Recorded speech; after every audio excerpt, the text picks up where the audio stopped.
We didn't do a sound check, but that's okay. I'll let it peak. 1, 2, 3, 1, 2, 3. This is peak entertainment. I think we're probably fine. It's like set up the same way that it was before. Yeah, it should be good. Yeah. Anyways, hello. Everyone.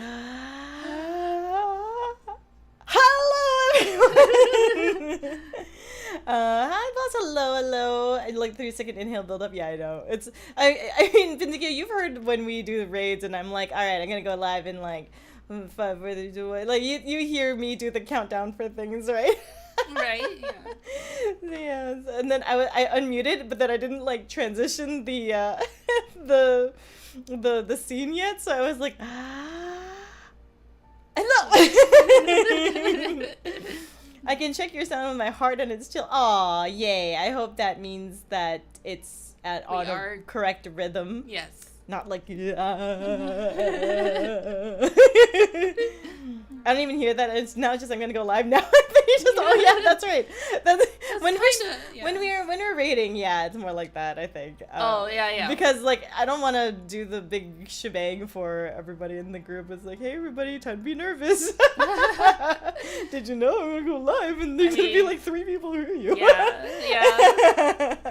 Especially when you tell people, hey, you're gonna be on camera now. Yeah. Or you're like pointing your phone at someone, you're like, oh, I'm taking a video. Yeah. Sometimes when I'm like, hey guys, let's take a selfie, and then I take a selfie, and then I'm like, oh, it's a video. Yeah, they were like, I don't want to make you nervous in the build-up, so I'm gonna sound like, but you wanna? Isn't that just better? Honestly. Just put you on the spot. Oh. Yeah. Dude, I know this is a mood killer, but my mom had it. Oh no, a mini stroke. What does that mean? Like, like I guess there was like some. How would you know? I actually don't know. Oh, like, I guess scary. Yeah, and is refusing to go to the hospital. I'm just venting. Oh yikes! I'm sorry. Well, I hope that she starts to feel better, and I hope that she goes to the hospital. Yeah, what the heck? right? And okay, aneurysm or something like that. Hopefully she senses up and goes, yeah, I hope that's right. I'm using my phone speaker, so I was about to change and I jumped on it. Hello! Yes, hello. Sorry for scaring. Yeah. A TIA. Oh. I'm waiting for like Transitional infracture aneurysm. I don't know. Like a stroke, but it doesn't have all the characteristics. Oh, okay. Oh, I see. Oh, I hope she like gets better or goes to hospital soon. Yeah, I hope that she gets it checked out at least. Yeah. It's transient ischemic attack. Oh. Yeah. Well, like if you need to go convince her, I mean, this is recorded. Yeah, so you can always come back. You don't have to like. You don't have to pay attention to it. We're not more important than your mom. So yeah, go take care of your mama. She's trying to sleep now. Is that something you should try to do? I don't even know. I'm not really qualified to get. I'm not qualified to. Yeah. So well, hopefully we can cheer you up and get your mind off of it. Although the subject matter of this visual novel might not be the right mood for what you're. If you can distract me, that's cool. Yeah. Okay. All right. Let's give it a shot. Okay. Let's see what we got here. So, anyways, Fatal 12. Fatal 12. So yes, this on the last episode, y'all know what happened. Ugh. Happened? Naomi? Oh yeah.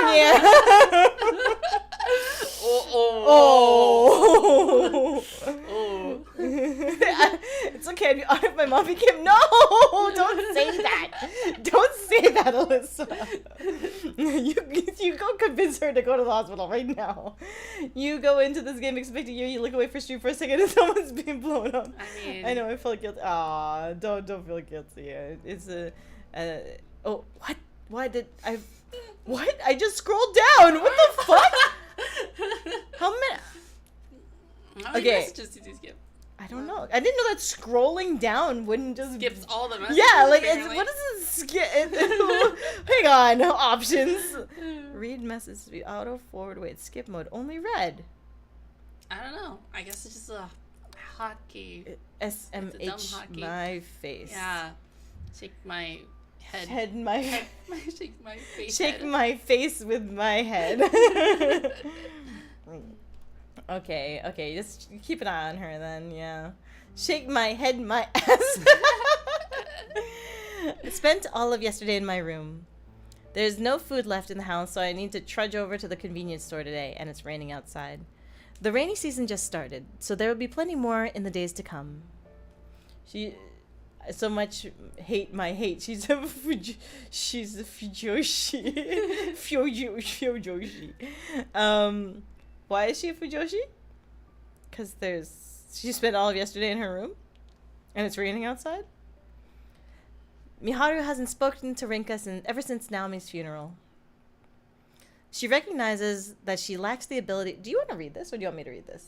It's still from her perspective. I guess so, but I mean, no, you can read it. Okay, sure. Yeah. I could be narrator. She recognizes that she lacks the ability to fill the gaping hole left in Rinka's heart. Of course, she wants to spend every possible second with her, if at all possible. Every possible. Every possible. Let me just take a sip of water. I can hear my mouth sounds. I like this bar area. Reminds me of the FC house. We should play Catherine. Or... Oh, yeah. Yeah. Catherine has... I mean, it's, very straight, so not for Yuri Friday or anything like that. Not Yuri Friday. But, it's a puzzle game that I think that you would enjoy. But also, it has this, bar sort of setting in a lot of things. But it does have, pretty mature subject matter. Yeah. About, cheating and stuff. A lot of people are praising it for being, a really mature tone story, when a lot of games weren't super mature at the time. Catherine, but mod the game so the protagonist female. Can you do that? Is there a mod for that? Oh. I feel like there's voice Hang on, in this Googling. game. Googling Catherine female mod. Female protag mod. MC. Female MC mod. No, Catherine. Mods. Game. You think, but I think it's hard because, the dialogue mostly. Yeah.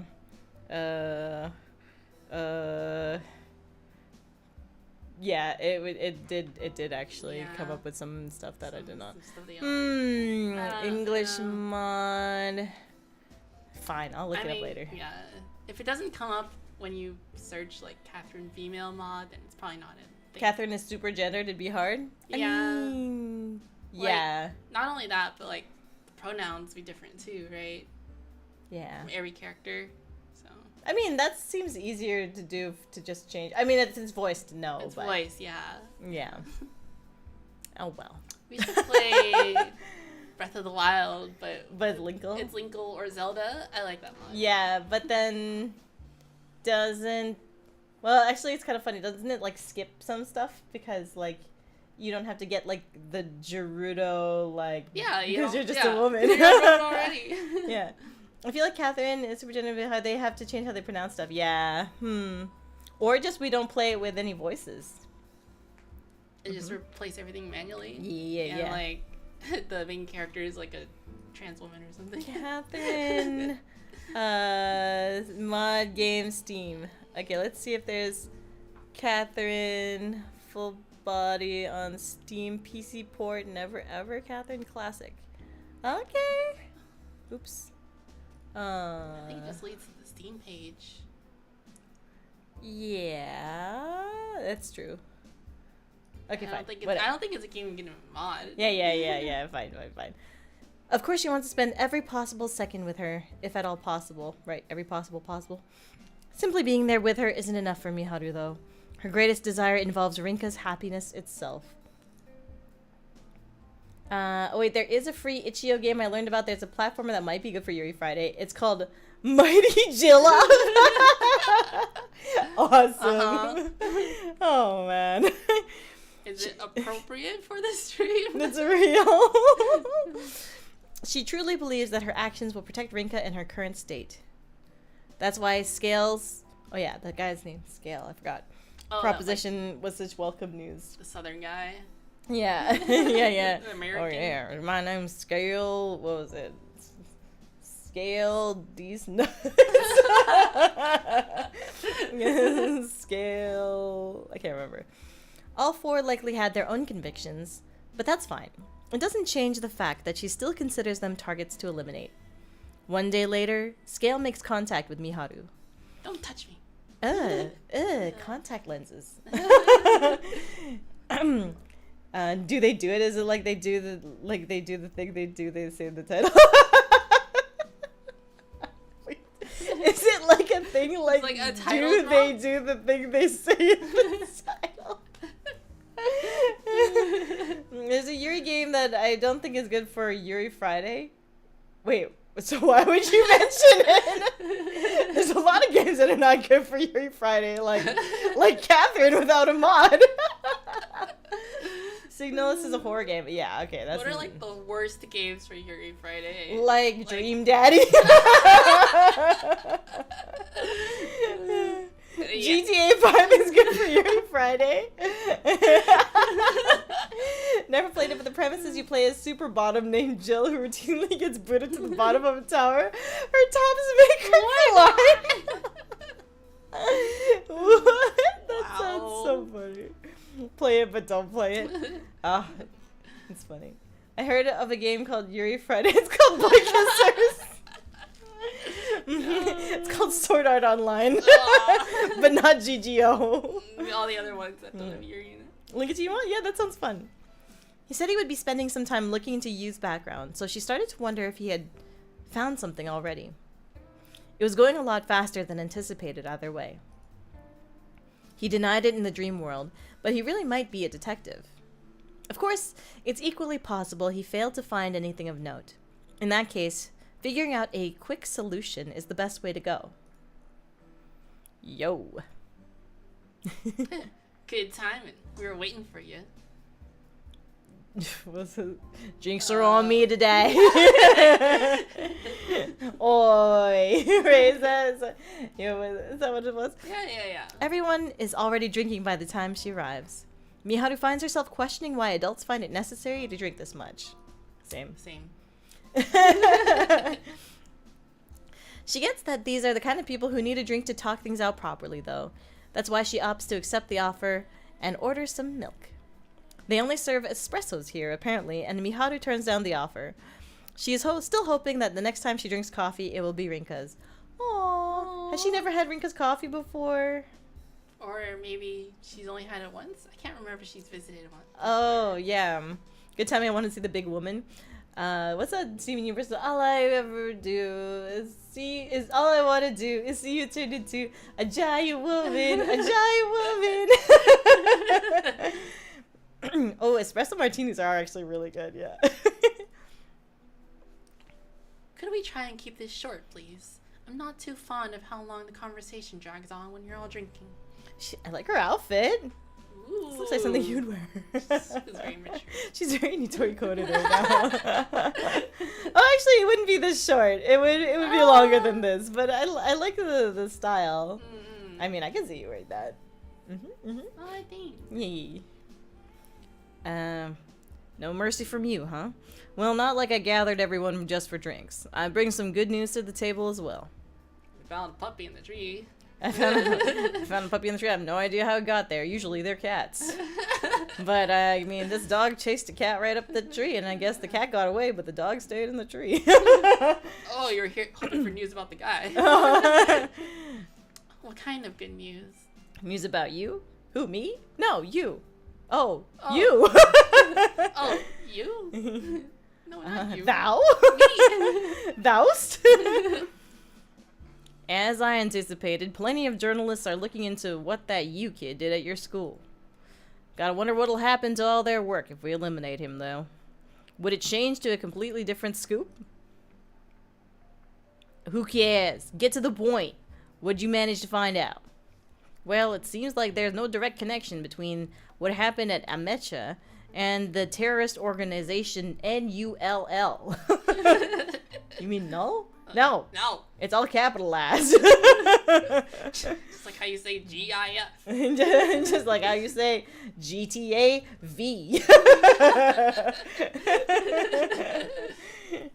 Joey Wheeler to pull up in this death team. Thank you. I guess I could do a decent Joey Wheeler impression now. It's a really big Brooklyn accent. It doesn't make them entirely unconnected, though. There's apparently a group that shares the same ideal. They claim to be Null's Japan branch, and they did play a part. You said yesterday that he was affiliated with Null in some manner. How much did you find out in just one day? How did you find this? Oh, how did you find this much out? They have such weird sentence structure. This much out. Sorry, let me move. How dare you? How did you find this much out in just? That's a hard sentence. How did you find much in day one? in day one. How much of this did you become when you go? Have you ever imagined the dream of the sisters?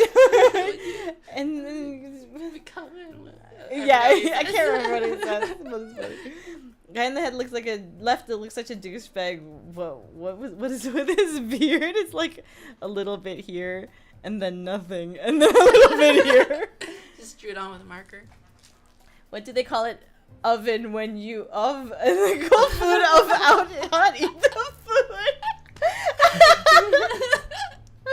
I hope you got that pizza in that oven. It sounds like a good 11 p.m. pizza. Use something like a code name, right? We're the only ones who know this, so it served as a solid bargaining chip. The entire conversation has taken a toll on Miharu's sense of reality. Hearing things like this makes her feel like she's playing a part in some fictional story. Weird. Oh. She looks right at us. It's like I'm part of a visual novel or something. Yeah. I would call it Fatal 12. Fatal 12. Looks right at the camera. I think my roommates are in the shared space right now, so perhaps when they're done, maybe a midnightza. Midnightza. Their ideals and goals are irrelevant. They're not directly related to you either. Or me. Or they. What's important is the information about you himself. So that was your idea of foreplay, huh? Might as well get to the main event now. They're talking about like a kid. I still don't know much about you, but it seems like a young boy joined the ranks of Null's Japan branch this spring. He's a former mercenary who was born in a war zone. Seems there's an organization in that place that would gather up orphans and raise them as child soldiers. They bought him from there. He's well versed in all manner of weapons and tears through battlefields with little emotion. Some refer to him as the Sagittarius the Swift. Well, I guess that helps with the idea that they're all based off of like the Zodiac. 12 Zodiac, yeah. Oh. So who's who then? Let's see. Well, let's figure this out again. Yeah. All right. She is Rinka Shishimai. Shishimai. Well, this guy's obviously the scale. And he's 1, 2, 3, 4, 5, 6, 7, 8, 9. So does that matter? Well, if it's like a Libra, or sorry, what's it? I have no idea. What's the scale? Is Libra the scale one? Yeah. What was her name again? Sophia, death from sickness, seen in the world. Oh, she's probably Virgo? Because she's, a virgin. Because she's fucking... She's like 8? Yeah. Is she was her Odette? Maybe. What was Odette's name? Oh. Malankon? Jesus, this plot's so ridiculous I might need inebriated to be able to handle this. What are we, some kind of fatal 12? Okay, so this one's supposed to be Sagittarius. Mm-hmm. We don't know anything about her. She was the mom. Scorpion. Obviously Scorpion. Federico, what's his name? Rochan Ho. Dog? Oh. Well. That's like that's a different one. She's a snake, right? Oh. Oh, wait, maybe they're supposed to be... No. Now it's getting all confused. No. I don't even know what the zodiac is. Oh, really? Like Aquarius, like Pisces. But, like, are they, like, animals? Depends. Some of them are. So, like, Leo, Lion, Scorpio's a scorpion. But Aquarius is like a water bearer. Pisces is a fish. Okay. Sagittarius. So the Earth ones I think are Sagittarius, Taurus, and Is Taurus like in it's Pokemon? like a bull. Yeah. Tauros. Tauros like in Pokemon. Yeah. Okay, whatever. Okay. Yeah. We don't need to figure it out right now. Virgo looks exactly like me for some reason. Same.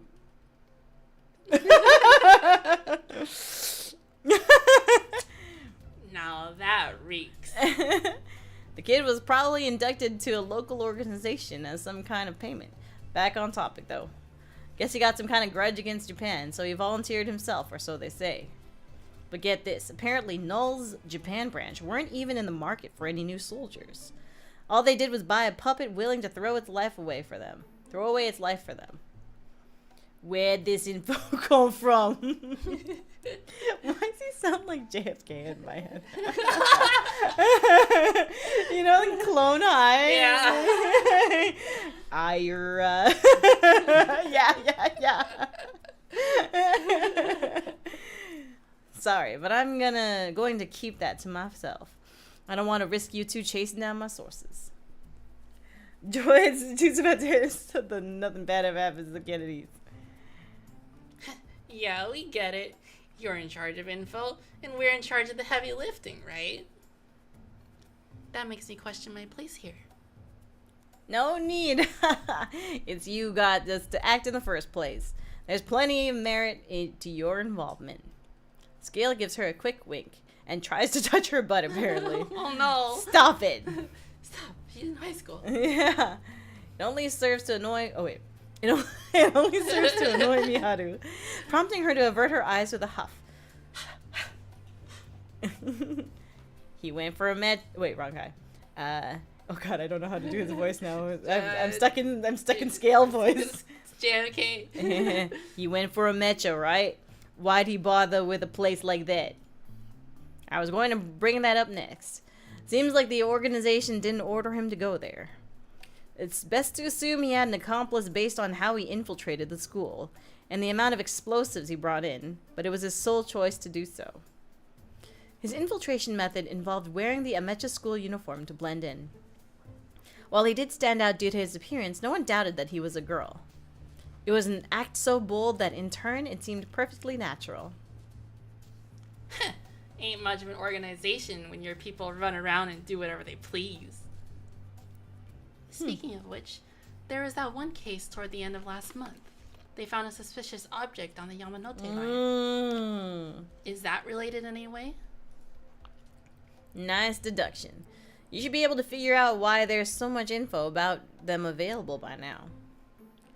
The reason nothing came from that is because there was a traitor in the organization.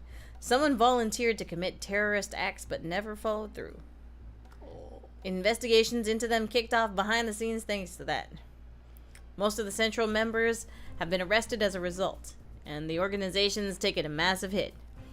This news has been kept under wraps to avoid stirring up the public, as well as to prevent possible retaliation. The old debacles damaged Null's reputation. Not much of a surprise, though. The organization must have reached a breaking point for a traitor to pop up, but who knows what triggered it. Seems like you're getting to the important part of the story, though. Okay.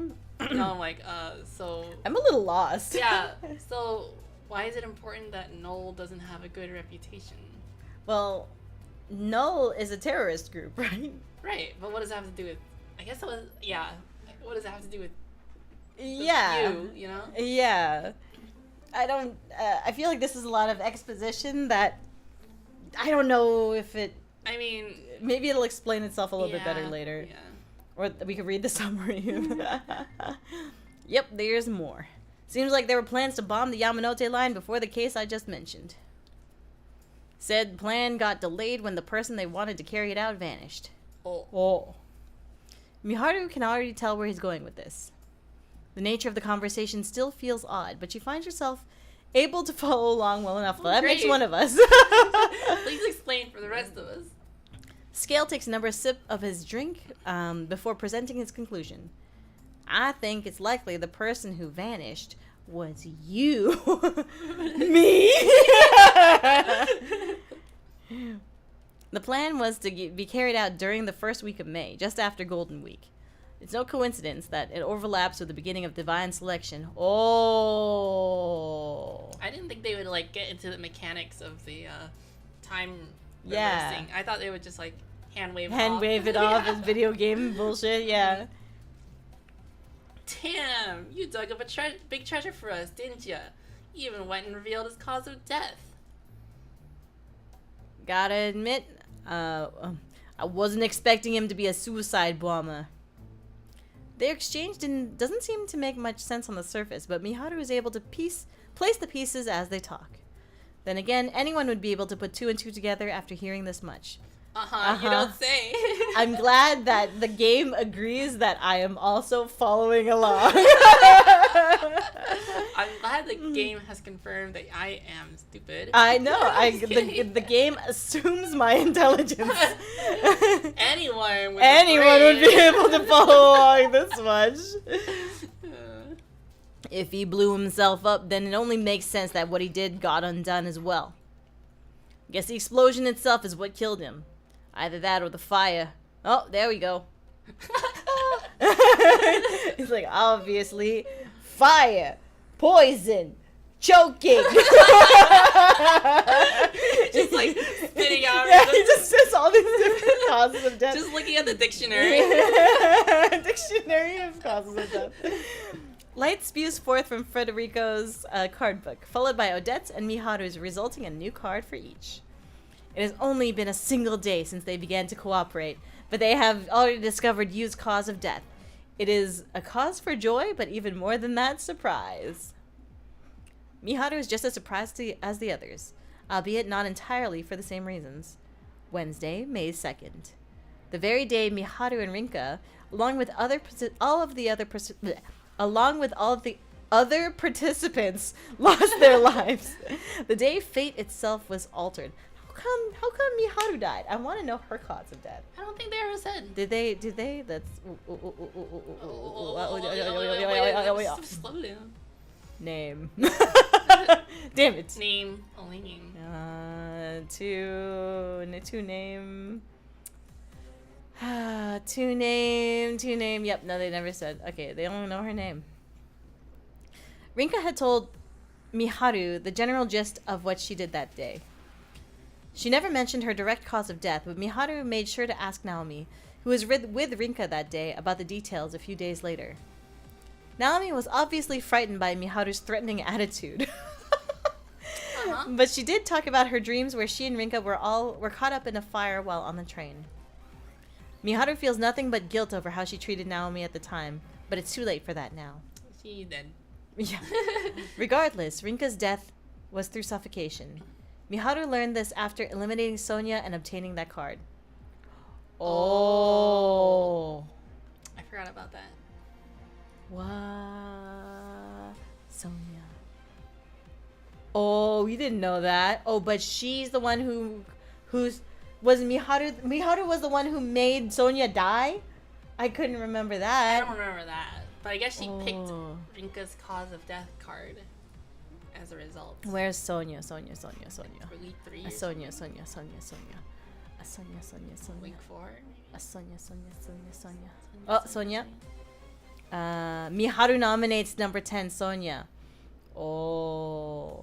Maybe she entrusts them to a stuffed toy named Pasadena, wish the two of them to live on, that their fates may be kind to them. So maybe it's that because they brought her on a, fun... Oh, yeah, Rinka's the lion. Rinka's the Leo. Oh. Lion house. But maybe because she... The very bottom? Oh. Very bottom. Very bottom. Miharu gains cause of death from numeral of 1, and Koli tells Rinka off. Meanwhile... just before Sonia's dropped out of Miharu presents her own name card and therefore given the right of priority. What? If two people want to go at the same time. Oh, because what's his face? Alan Scorpion wanted to do that. Yeah, yeah. Okay. I also learned about that platformer I mentioned earlier. The dev did add a silly little game mode to it. Oh. As much as it pained Miharu to imagine Rinka's death, she used that card together with what Naomi had told her to reach the conclusion that smoke from the fire caused Rinka to suffocate. However, part of her conjecture was incorrect, she now realizes. It was no accident. Oh. Rinka was a victim of Yu's terrorist attack. What's up, Miharu? You look awfully pale. Sorry, I use the Yamanote line frequently, so it's hard to shake the image of people dying on it. Miharu does all she can do to maintain composure, but her expression shows hints of anger. Yu not only took Naomi's life, but Rinka's as well. She cannot forgive him for that. I get what you mean. Lord knows what drove him to it, but the fact of the matter is that he's pure evil. Can't let someone like him run amok. I think that amok is spelled differently, not like amok. Yeah, like yeah. Okay, M-O-K or something. Amok, but not a muddy muck. Alan Scorpion, such a metal name. Yeah. Has one-handed mode. Awesome. In case you're jilling off. Forgot some of these names. Forgot to name a scale. I know, right? Hell, now I'm glad you had us prioritize him. I'd have all 3 of his cards already if the other 2 hadn't disappeared. Well, the main issue now is his regret. We wouldn't have figured out his cause of death as quick as you, but it was only a matter of time before we did. I don't have any leads on that, I'm afraid. Then we've got 2 approaches. 1, find someone who knows him and have him spill it. As for 2... Ugh. We go and get it straight from the horse's mouth. Odette grins from ear to ear before downing the remainder of her drink. Lion Khan. Da! Miharu takes a bit of a detour and heads over to Lion House. I wonder what Rinka's doing. Miharu cannot muster the courage to set foot inside. She does not want to accept that her presence alone will do nothing for Rinka. Instead, she recalls events from the bar as she gazes through a window. Just spying on her. She did have coffee with her once, didn't she? Yeah, I think she came over once. Yeah, and they sat and there was like a window and Rinka was all pretty about it. Mm-hmm. Yeah. Scale's ability to gather information took her by surprise. All she did was reveal Yu's name, and with just that, he quickly discovered his cause of death. And just as they were at a loss in regards to his regret, Odette showed them the way. She seemed excited about the prospect of resorting to violence, too. Miharu is well aware of how capable she is, but today she learned it means nothing when compared to their connections and experience. Not to mention Odette's extraordinary physique and spirit. Her presence acted as an insurmountable wall. The prospect of her own elimination doesn't frighten Miharu, though. What frightens her is both Rinka's reaction to it happening, as well as the idea of Rinka herself being eliminated.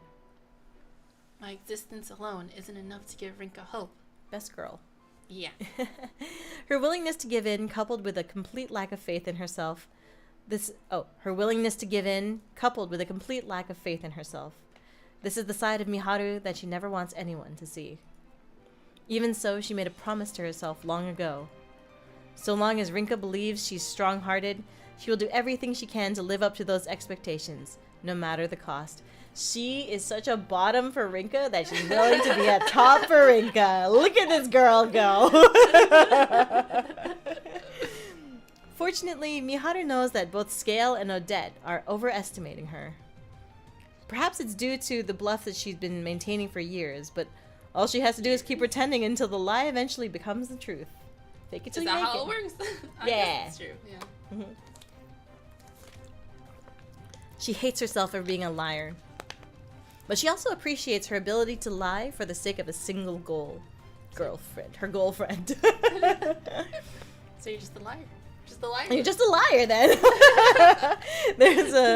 There's a TikTok of a What was their name again? Something marshmallow? No, it was like... Alright, it's gonna bother me. Yeah. Okay, I'm gonna look it up on my phone real quick. Same one who did... Yeah, the dog thing. Yeah, the dog. Oh no, I can't log into my TikTok. Oh no. That's okay. Yeah. We'll think about it later. Coconut. Coconut milk. Yeah. Yeah, coconut milk. That was marshmallow something. Yeah, I think you said that last time too. I don't know why. Because it looks like a marshmallow Maybe, with her little pink hoodie. Indeed, she does it all for one person. All for Rinka. All for Rinka. That's a lot for A lot for Rinka. A lot for Rinka. Look at all the penguin. Meh. The rainy season continues, and I've been sleeping all day, and I haven't eaten food. Just as I continue to remain a shell of my former self, I've only been eating the bare minimum I need to survive. I haven't weighed myself, but I probably lost a couple pounds. I'm so sorry, Naomi. I've been having the same nightmare lately. It starts with the day I met Naomi and ends the moment she died. Aww. Night after night, I'm forced to watch her die. I guess it's an appropriate punishment for me, though. It's my fault that she died after all. This is the only way I can repent. The only thing I've done since then is wallow in my own regret. We never should have met in the first place. That's her regret? Oh, I bet that's her regret. Oh. I can't help but think that. My thought process is nothing but an endless loop about this. I hear my phone ring. I reach over to pick it up.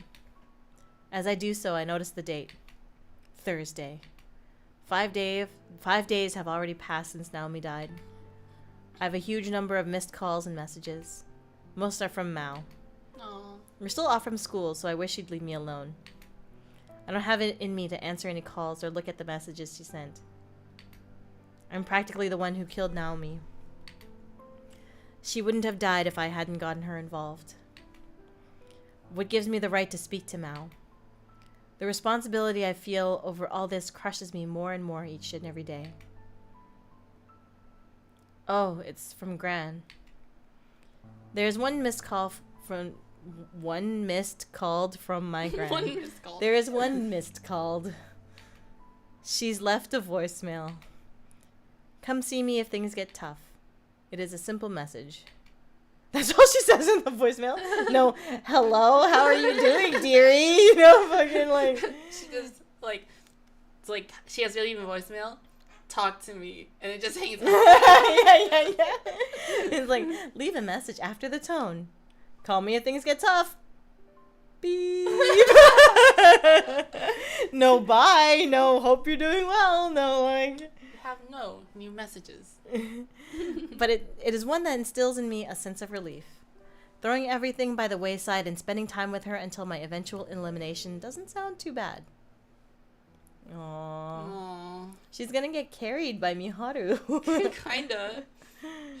She's like dead weight now. It's like her regret is so obvious now. Although Miharu is cooperating with Scale and the others, she still makes sure to go about her daily life as usual. Look at all these Bart Simpson chairs. School being closed has served as a good opportunity for her to take on more shifts at work. They did warn all students to avoid going outdoors as much as possible, but she doesn't care. Hearing the jingle at the door, Miharu directs her attention toward the entrance. Welcome home, Matt. She finds herself at a loss for words. Who can blame her? Addressing people who just walked in the door as master is something she would much rather not do. Thank you for your patronage. Do be mindful of the weather on your way home. Hold up, you can't treat customers like that. Now, Federico, this is a maid cafe, so it's only natural that we respond in kind. Scale clears his throat before continuing. Labba cute! My Cute? I've returned home. Oh no. What was it?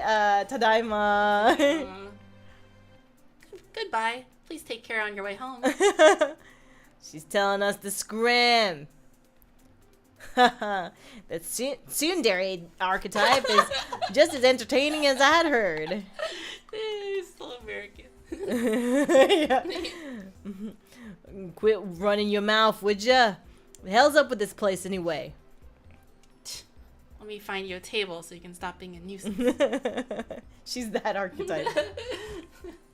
It's common for foreigners to visit a maid cafe in Akihabara, so the two of them don't stand out much. I am being called out. Miharu makes sure they can hear her muttering as she directs them to their table. Jeez, what'd I do to deserve this? Miharu ends up being left in charge of them due to the language barrier. Oh, you only speak English. She can speak English. I'm not sure what you two are thinking, but this place isn't for the likes of you. Is she speaking English this whole time? What? She's so multilingual. We only welcome masters who are sad, disgruntled excuses for people that somehow have ridiculous expectations of girls they've never once interacted with in their lives. What are your thoughts on the special pancake, Federico? Your pants get whatever. Boy, do I ever feel uncomfortable here, though. That's admirable that he feels uncomfortable. Yeah, I'm glad he's willing this to guy admit looks that. completely at home. He's like, oh, I've watched so much anime. I'm so ready for this. Yeah. Let it be known that I'll hold a grudge against you for my entire life if you purchase anything on here, Scale. Oh, they got a booze menu. Oh, wait, wrong guy. Oh, they got a booze menu as well. You fine with beer? Ugh, this can't be happening.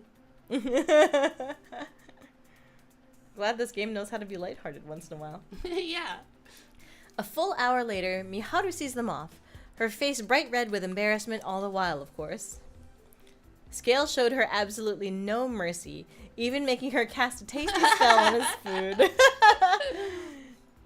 Oh yeah, because it's lighthearted right now, like, Yu's gonna come in and just explode the place. Oh all the maids will be just shredded to pieces. Not the maids. The last person to order it was Sophia. Oh. But that hardly compared to the sheer humiliation she felt this time around. Scale knew what maid cafes were all about, but the bigger issue was Federico. The grin on his face as she struck that pose made her want to choke the life out of him right there and then. The fun and games only lasted till they got their bill, though. That's true. After that was sorted out, Scale quietly told her to come to the usual place. He could have just phoned or texted her, but instead he chose to come all this way, and with Federico to boot. She couldn't help but feel there was a connection between this and both of their secrets. What secrets? I don't know. Okay. That's 3 days in a row I've come here now. Someone's going to catch on to me eventually, you know. Federico and Scale are already there by the time Miharu arrives. As expected, Odette is nowhere to be seen. Your sources may be handy, but your actions today were wholly inappropriate, Scale. She's happy about it, though. She's happy. Oh, she may have a smile on her face, but there's nothing but hostility toward him underneath. She's like got that, twitchy smile with a little angy vein. Hello, your Sky Daddy. How are you? Hello. Sorry, and just wanted to experience some Japanese culture while I'm here. It'd be a waste otherwise. I made sure to check out the other waitresses, but you are the cream of the crop for sure. Trust me on that one. That is creepy. Can I go home? I'd rather not put up with this regardless of whether a bomb you're about to drop. Wow, too soon. Jeez. Get it? No! Miharu makes it clear that she has no time for jokes. Get it? She refuses to order anything today. She does not even sit down before continuing. Tagging along with Scale was your one ticket to get away from Odette, I take it? She certainly has you on a short leash. You looking for a fight? Calm down, both of you. Judging by your attitude, Miharu, I assume... Miharu. I assume you realize why I called you over here. Miharu freezes for an instant. I know I'm saying it like Miharu. Miharu freezes for an instant. She takes a moment to reflect on it. After all, she must remain one step ahead of her own expectations. Miharu's pupils widen as she reaches a conclusion. Oh. The elimination of Odette Malencon. That's why you really brought me into this alliance, isn't it? That keen mind of yours makes me glad I did so. You know how dangerous she is. Like I said before, people let their guard down most when they're focused on something. The more focused you are on it, the less aware you are of your surroundings. The good old tunnel vision. Good old my Haru. You're the only one here capable of taking advantage of that. There's no way she'd ever let it happen around me and Scale. Isn't it a bit early for you to reveal your master plan? Nope, this is the perfect timing, in fact. You're probably thinking that you can't match her, right? I doubt anyone would deny both her strength and wisdom, but that's precisely why it's dangerous to resign yourself to her.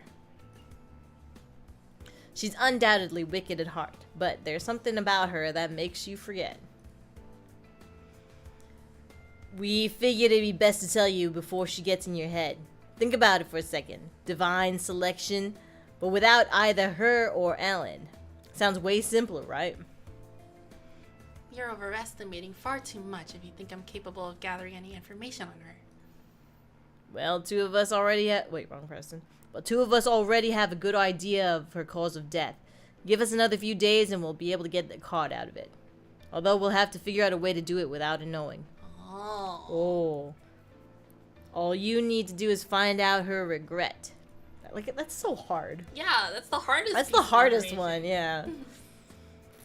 If you feel bad about doing so, then don't force it. Just remember that we're doing this because she's evil. Sure. That makes our actions just. I didn't say anyone's evil. I bet he was a missionary or something. There's no hesitation in Scale's voice. Evil! Miharu casts her gaze down, presenting herself as deep in thought. As she does so, laughter begins to leak out of her mouth. I can't do it. Oh. Our actions are just, you say? Sorry to break it to you, but we're just as evil as she is. Every last one of us. It's all the same to me, though. I'll embrace that fact, because my end goal will never change. I don't know. You have to teach her to do fake laughter. Part of her laughter comes from the massive collapse of tension. So if you're just nervous about needing to laugh, then it'll just come out. It's so hard. The wall she thought to be insurmountable has already begun to show cracks. Just as they've already got an idea of her cause of death, Miharu has come across clues regarding her regret. What? I guess she already has a idea of her regret. Of Odette's regret? Yeah. Oh. Turning those clues into cards shouldn't prove too difficult with Scale's help.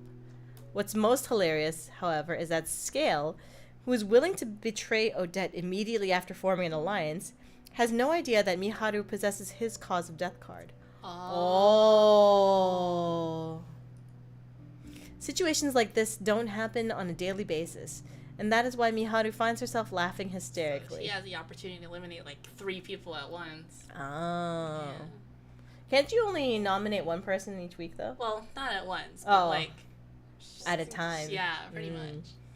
Her sudden change in attitude seems to perplex Federico. Did she lose a few screws or something?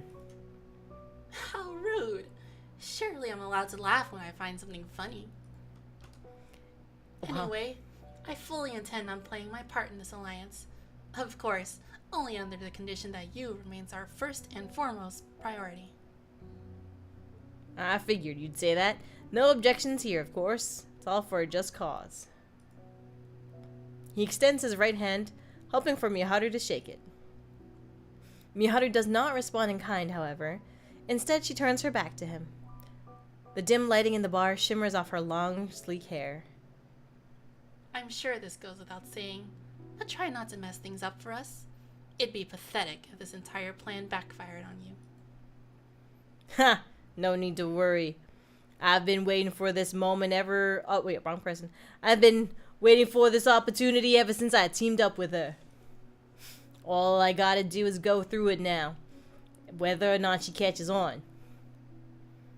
Miharu exits the bar by the time Federico finishes his exclamation.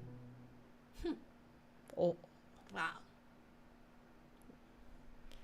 Miharu finds herself staring into Lionhouse from outside once again. Aww, boombox in hand. Playing, Whatever. I don't know, what's a song that you can play on a boombox waiting for your girlfriend? I swear, by the moon and the stars in the sky. The nighttime summer breeze caresses. Baby, come back. And it's all because of you.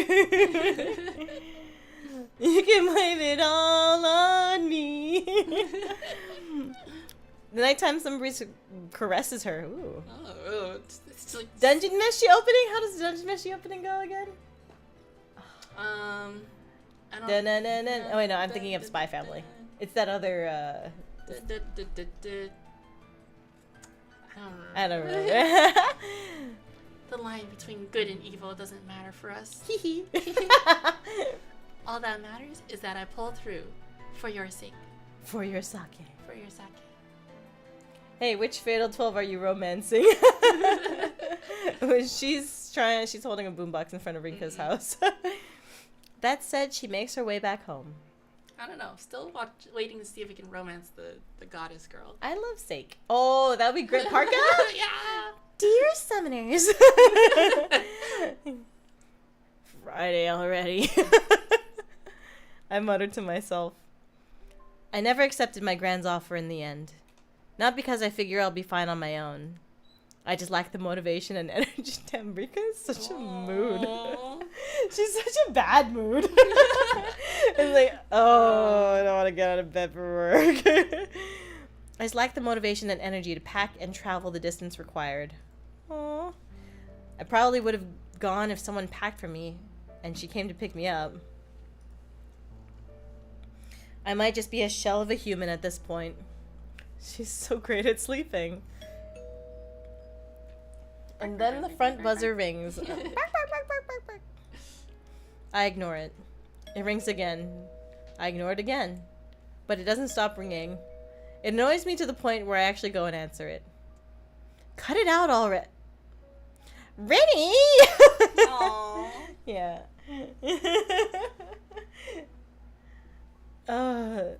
When you relate to the MC's worst habits, I know. The sheer volume of the voice from beyond the speaker causes my body to jolt backward. That in turn causes me to miss the ideal opportunity to cut them short. The person on the other end takes that as their chance. Rinny, open up, Rinny! I'm not sure why Mal's here, but I'm not in the mood to see her. But at the same time, I just don't have it in me to ignore her. I guess a part of me figures she's here to cheer me up. Meh. Oh, so happy. Been a while, Rinny.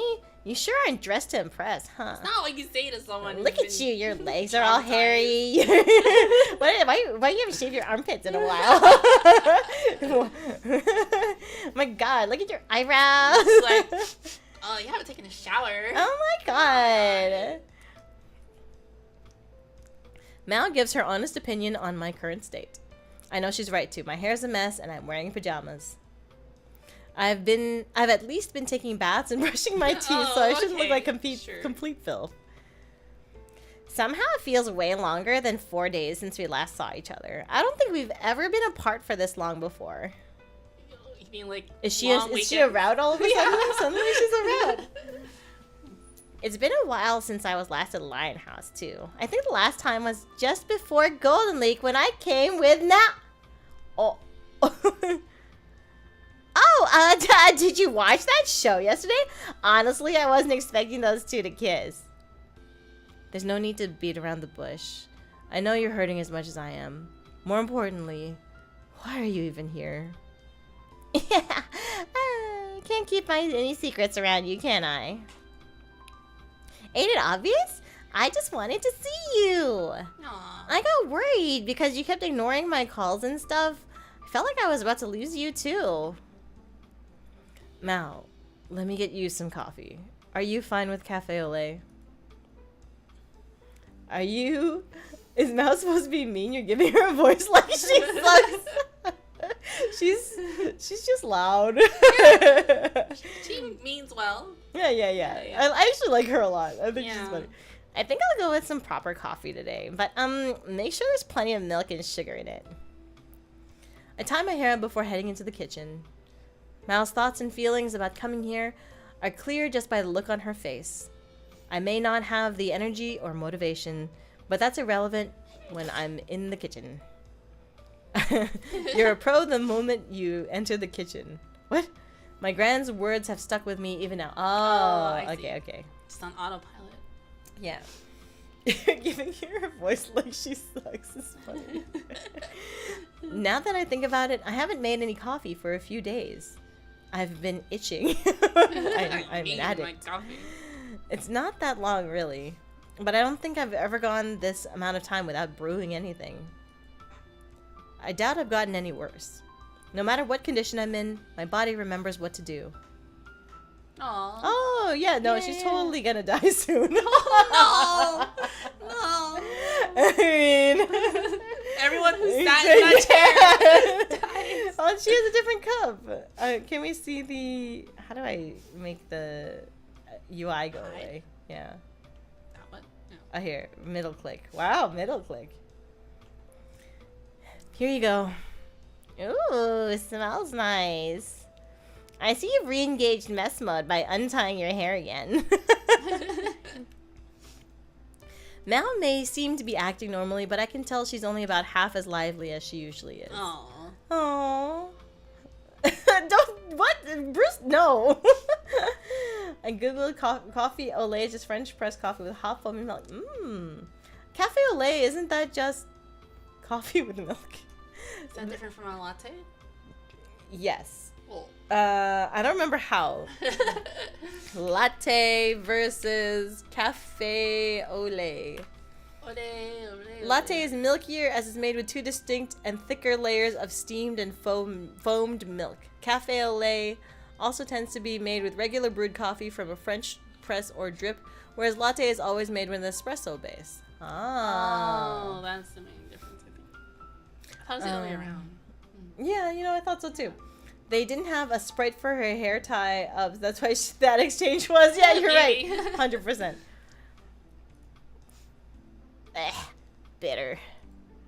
One tiny sip is all it takes for her to grimace from the taste. She wastes no time in dumping in 4 more sugars and extra milk into the cup after that.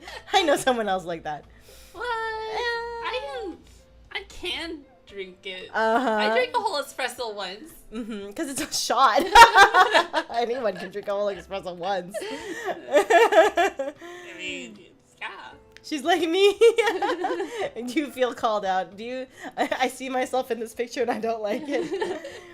Fact that I have a similar hairstyle as Mao. The hair is curlier. Oh, cool. Not a moment of hesitation at all. Well, that's fine by me. I'm not particularly fussy about how people prefer their coffee. Lion House is meant to be a second home to its customers. Why do something here that you don't like doing at home? Sure is pouring outside, huh? Both of us quietly count raindrops as we drink our coffee. 1, 2, 3, 4, 5, 6. You know who else has been in the rain? No.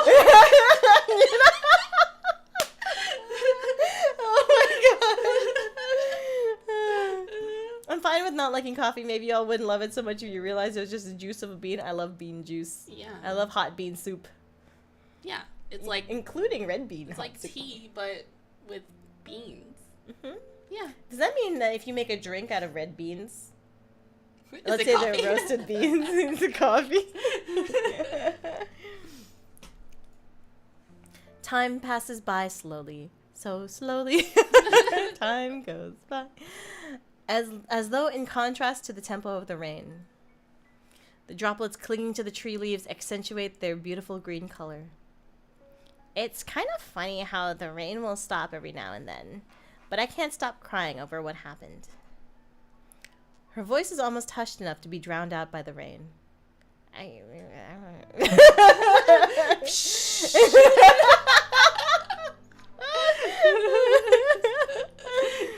She is right, though.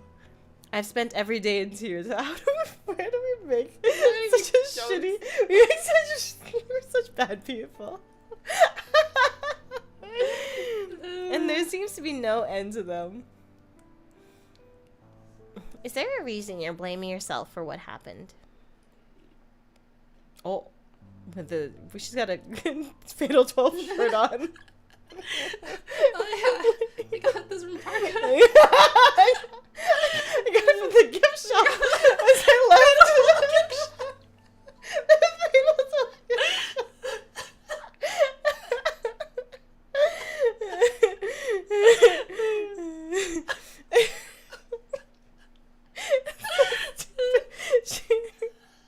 Why is this so funny? Huh? How did you... Rinka wants to ask how Mao knows. Okay, we'll be serious now. Okay. After all, the only person she talked to about you was Miharu. Regardless, she offers a simple explanation of the facts. Mao shouldn't know anything about divine selection, let alone the fact that Naomi got caught up in it. I know you just as well as you know me. Rinka's like, I don't know shit about you. I literally only know your first name. I don't know your last name. Otherwise, you would say it here.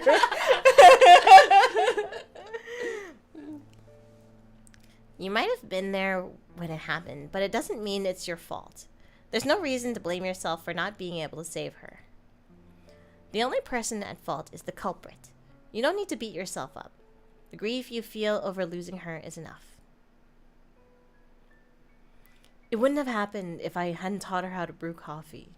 It's my fault for making her go through with her class's plans for the culture festival. It's my fault I didn't tell her to bring extra coffee cups. She had to go to the freaking store. Does anyone want to ask if Rinka if she wants to drink a coffee? Hey, argue by much village. If I hadn't spoken to her that day in the library, she might still be alive if she never met me. What if... Oh, no. Mao couldn't be the other people in the Fatal 12. I was, like, so ready for Naomi to be the, like, other person in the Fatal 12. Because, like, she died on the same day. Yeah. In the same moment, maybe. Well, she didn't die, though. Well, yeah, Rinka protected her because she's, like, her girlfriend or whatever. Yeah. Other girlfriend. Yeah. This is what I've been telling myself over and over again. Doing so has become a part of my daily routine.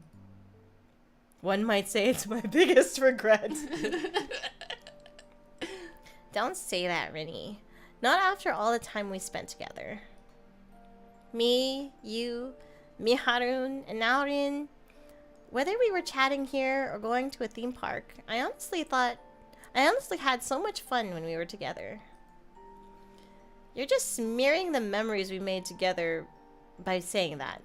Smearing the memories we made together. I think she means like smearing the memories. Like not smearing. Oh, I guess smearing like making it icky. Icky. Yeah. Dirtying the memories. Dirtying the memories. Yeah, you're just tainting the memories. Yeah, I guess smearing is what a girl like her would say. I don't want that. Not when I treasure them so much. Smearing your name. I just wish we could have spent more time together. We even made plans to go somewhere after the culture festival. That's why you should let yourself grieve instead of blaming yourself. Don't be upset that you couldn't save her. Be upset that you can't spend more time with her. My memories with Naomi. Those memories aren't just mine. Like Mao said, those are memories we all treasure. As I said earlier, part of me felt like I was about to lose you too. I couldn't handle that. I don't want to see you fall deeper into this hole you've dug for yourself. It's funny, you make her sound like when a Barbie movie has a bitchy popular girl. Yeah. Because that's what she's... Kind of. That's how she talks. I can't help that everyone likes me. Oh my god, you guys. I don't want to see you fall deeper in this hole you've dug for yourself. It's not something you can get over easily. I know that because I'm in the same hole. We're in the hole together. But even then, we gotta climb out. We still got our lives ahead of us. We're still alive. Wait, wrong person. We're still alive. We still have our futures ahead of us. I still have the potential to achieve something despite all that's happened. No one knows what the future holds in store for us. I won't tell you to cheer up, but at the very least... Oh, the music just started! But at the very least, I want you to realize you don't need to go through this alone. We can move forward together, even if we cry along the way. Mal. Sorry, I can't hold it in anymore. Neither of us can. We both cry our hearts out. Mal's crying face is all I see for a good while. Just because we're together doesn't make me any less sad. We can't share our pain. What happened pains each of us equally. Still, at the very least, we can weep over what we've lost together. Wow. Oh, what a good friend. Yeah. What a good platonic friend. Definitely not the third person you can romance. Parka. Night has fallen by the time we settle back down. Surprisingly enough, it's also stopped raining. That's pretty rare this time of season. Oh yeah, did you know that school's back in session next week? Oh, really? Check your messages. There's probably one from the school in there somewhere. Anyway, no skipping class once next week rolls around. Agreed? I know. I'll see you next week. Yep, catch you later. I head back to my room after seeing Mao off. Off what? Off my face. Oh my god. Wow. Wanting to test something, I flip open my card book. Figures. I can't believe I was stupid enough to let this slip past me. Light spews forth from it, which eventually takes the form of a new card. The contents are simple. My regret. Yeah. Aww. Oh. It is none other than my regular life. What? She regrets her regular life? I don't know. I don't know. It's been a long day. Can't wait to Mao off. See Mao off. It may seem trite, but it represents what the future holds for me. I always figured I had no regret to speak of, but even then I wanted to live. What? What is her regret? Daily routine. I guess just living her life. Uh-oh, Rinka's gonna get she's off. She's gonna nominate herself. It takes me a while, but I finally figure out the answer that lays behind the contradiction. The lack of an answer in regards to my regret is, in itself, the answer I have been seeking. I just want to spend more time with everyone. What a protagonist. Wow. Believe in the heart of friendship and such. I want to be someone who is cherished by everyone, like my gran. Me too. Oh, cherish you. I want everyone to cherish me. I want to fall in love, just like the characters in the shoujo manga I read. The shoujo ai manga. I mean, this is a visual novel. Yeah. You're in luck. You're in luck. There's a girl who happens to be really, really in love with you. I want to watch a movie that really tugs at my heartstrings. I want to get better at making out. I mean, coffee.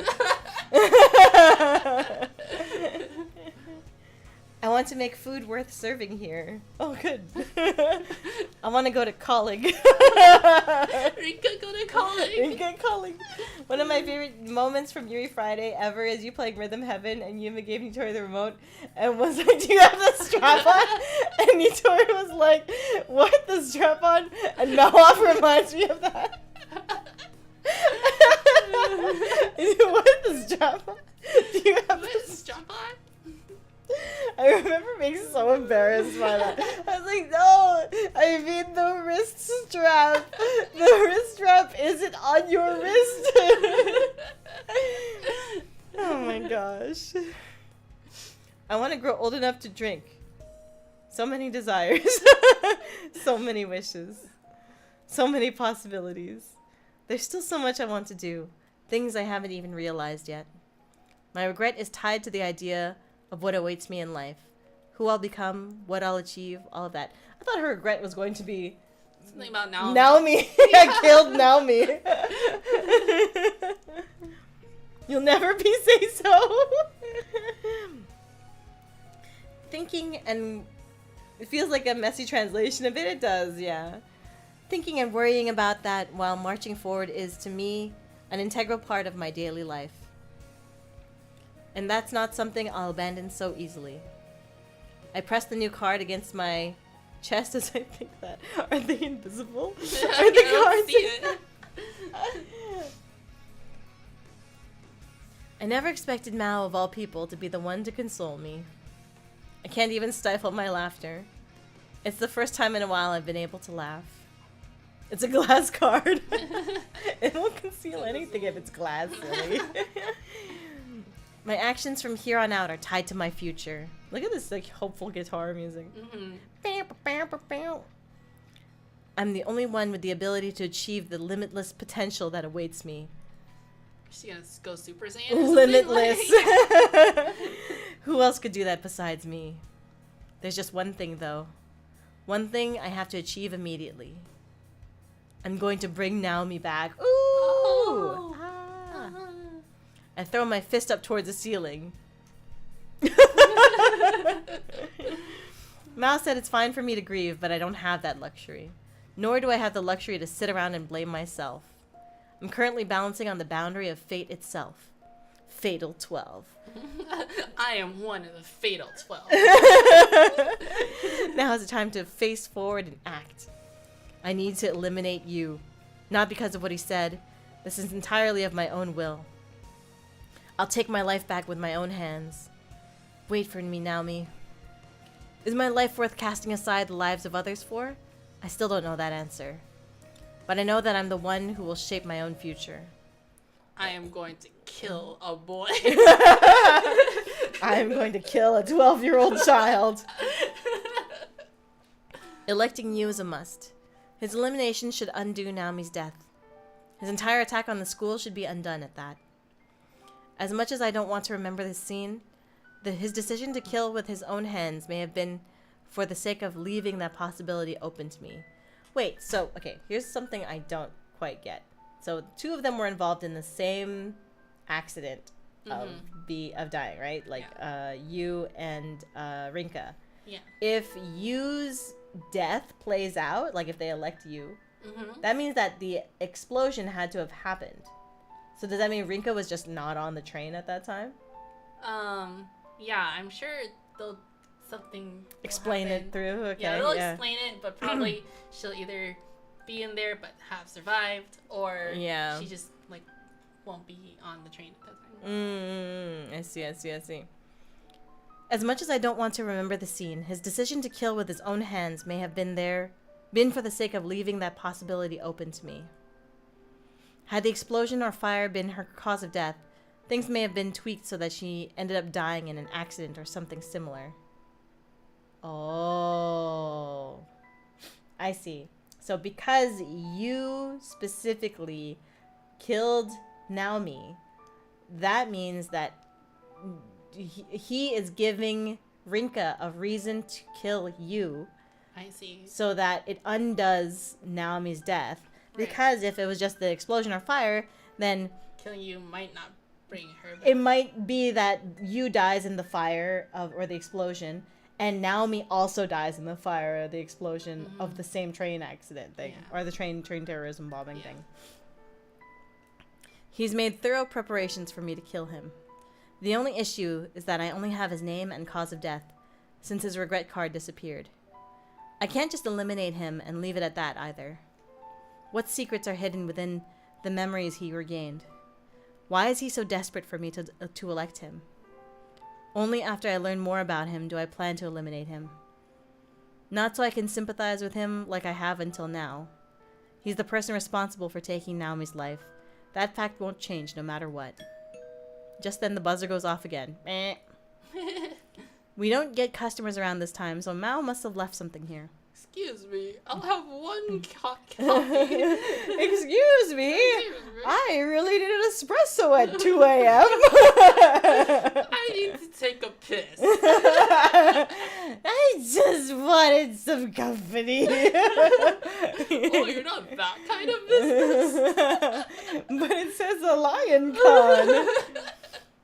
Little do I know what is in store for me when I push the button for the speaker. Oh, female 11. It's Odette.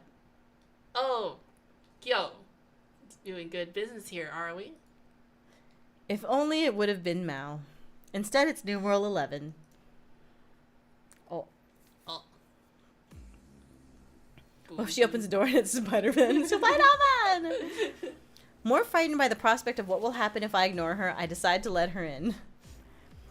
I wouldn't be surprised if she busted the door down if I haven't. Wow, she's less covered than usual. Fewer clothes. How? Like, what's the point of this outfit? Like, she's basically in her underwear. Yeah, the zipper is partially undone. Oh my god, she's like a wrestler. Kinda. I think it's her whole shtick. What's going on with her hair? Oh yeah, why is it glowing? It's like glowing. Oh, I guess they're like beads. Like beads, yeah. I know her ass is chafing from it, yeah. Not a bad little cafe you got here. She seems far more bulky up close than when I saw her at Shigetsugu's house. The extent to which she stands out in a cafe like this doesn't help. Judging by how she hasn't assaulted me yet, I can only assume that she's got other business here. It'd only take a matter of seconds for her to render me helpless at this distance. That is the one silver lining here. Sorry, kid. Is this your bedtime? God, there's like cleavage up the wazoo. Ah, you can't show us on Twitch. No.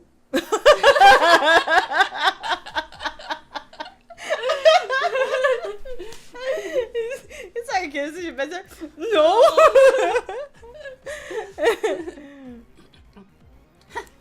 Been near 2 weeks since we saw each other in the real world. How you been? Good. She's flexing every instant. Yeah, nobody just like looks like this in regular lighting. Relaxed. Way. There's girls IRL who dress in their underwear. I love them. Why are you here? Come on. Why has everyone got to be so vigilant around me? At least that Miharu girl is a bit more friendly. Miharu? What did... Miharu?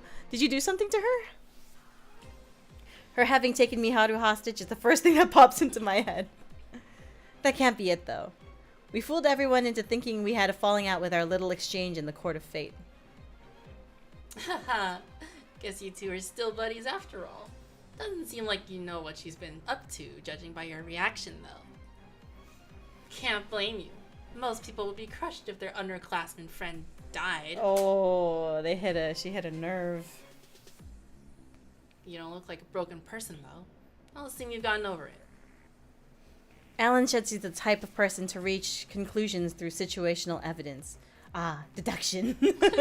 like other people. I am Sherlock Holmes. If I was drunk, I'd be stammering and stuttering. She reminds me of like Jesse and James. I see like a mixture of both Jesse and James. He was dead on.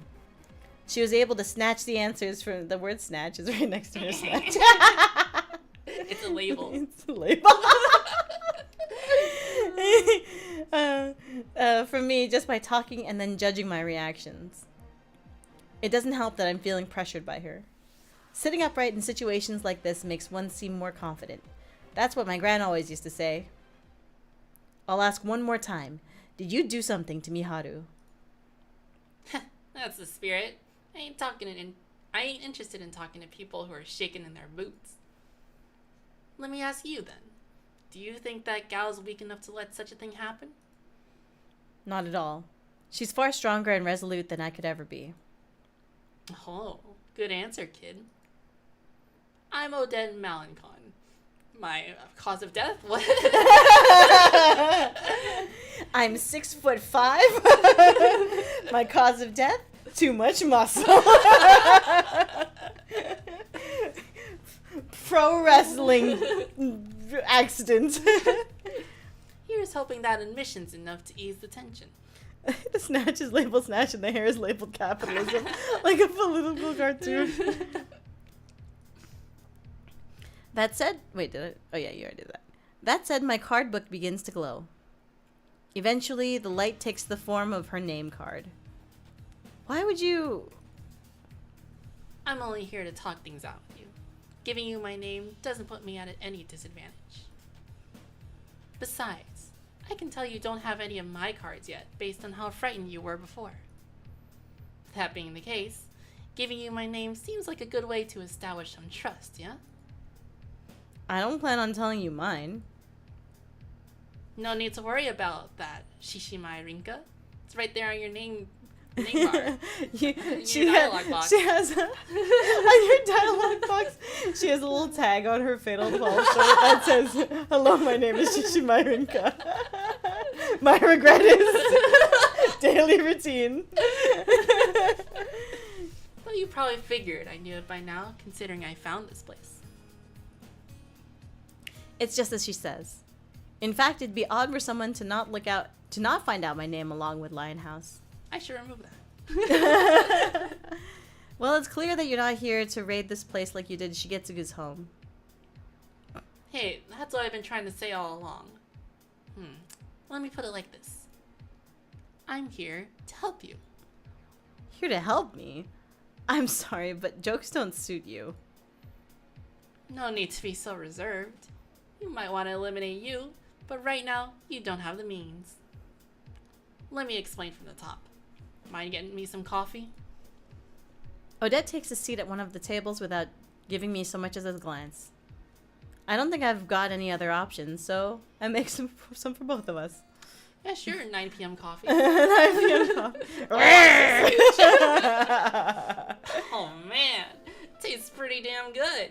You're working pretty hard despite your age, huh? That's what I like to see. She stands and stretches after tasting her coffee. I'm wired now! She strikes me as the type who would voraciously devour meat and chug down any sort of alcohol. But to my surprise, she's able to discern the type of beans and roasting method I use. Ooh. After that, we discuss things while drinking our coffee. The first thing she tells me is regarding you. Is this like an Odette dating sim now? She's an option. Yeah. He's a part of a terrorist organization in Japan and was originally meant to carry out an attack on the Yamanote line. That just so happened to be the attack Naomi and myself got caught up in. They don't seem to be aware of my cause of death, though. Next up is Miharu.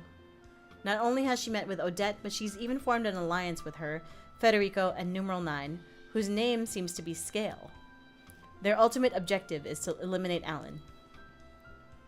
I'm not quite sure if he's an inherently bad person after having spoken to him personally, but his status as a major player in Divine Selection can't be denied. But what surprises me most is learning that Miharu has convinced them to target you first. Her goal is the same as mine, then. She wants to save Naomi. Wow. It's hard not to tie what happened at Amecha to Divine Selection, all things considered. Not only is you the culprit, but it's a school both myself and Miharu attend. I'm the only one who knows that Yu's doing this to make me elect him, but they interpreted it as his attempt to provoke the other participants. So, Miharu's cooperating with you. The whole reason Scale approached Miharu was because of your supposed falling out. While it wasn't enough to fool me, it was a solid plan. Both him and that dumbass Federico ate it up. Now that explains why she's here, though. In fact, it makes even less sense now that I know they're cooperating. It ain't just Alan they'll be targeting once Yu's gone. All 3 of them are gonna come right after me. Miharu wouldn't do... I was going to say she wouldn't deceive someone like that, but I couldn't finish the sentence. He's been deceiving you the whole time. Yeah. Miharu's strength of will is rock solid.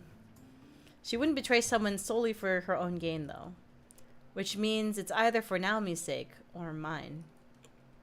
That much is easy to figure out. Chances are she's already aware that I figured them out. Like I said, though, they probably won't go after me until they've both eliminated you and gotten close enough to gathering all of Alan's cards. No way that law would underestimate what I'm capable of, after all. The sheer confidence she has in herself isn't something I'd ever dispute. It's not my place to make this comparison, but she's probably the only person who can compare to Alan out of all the participants, assuming we judge purely on strength of character and physical stature. Yeah, right. And height. And muscle and teeth mass. sharpness. None of what she's said thus far explains why she came to see me, though.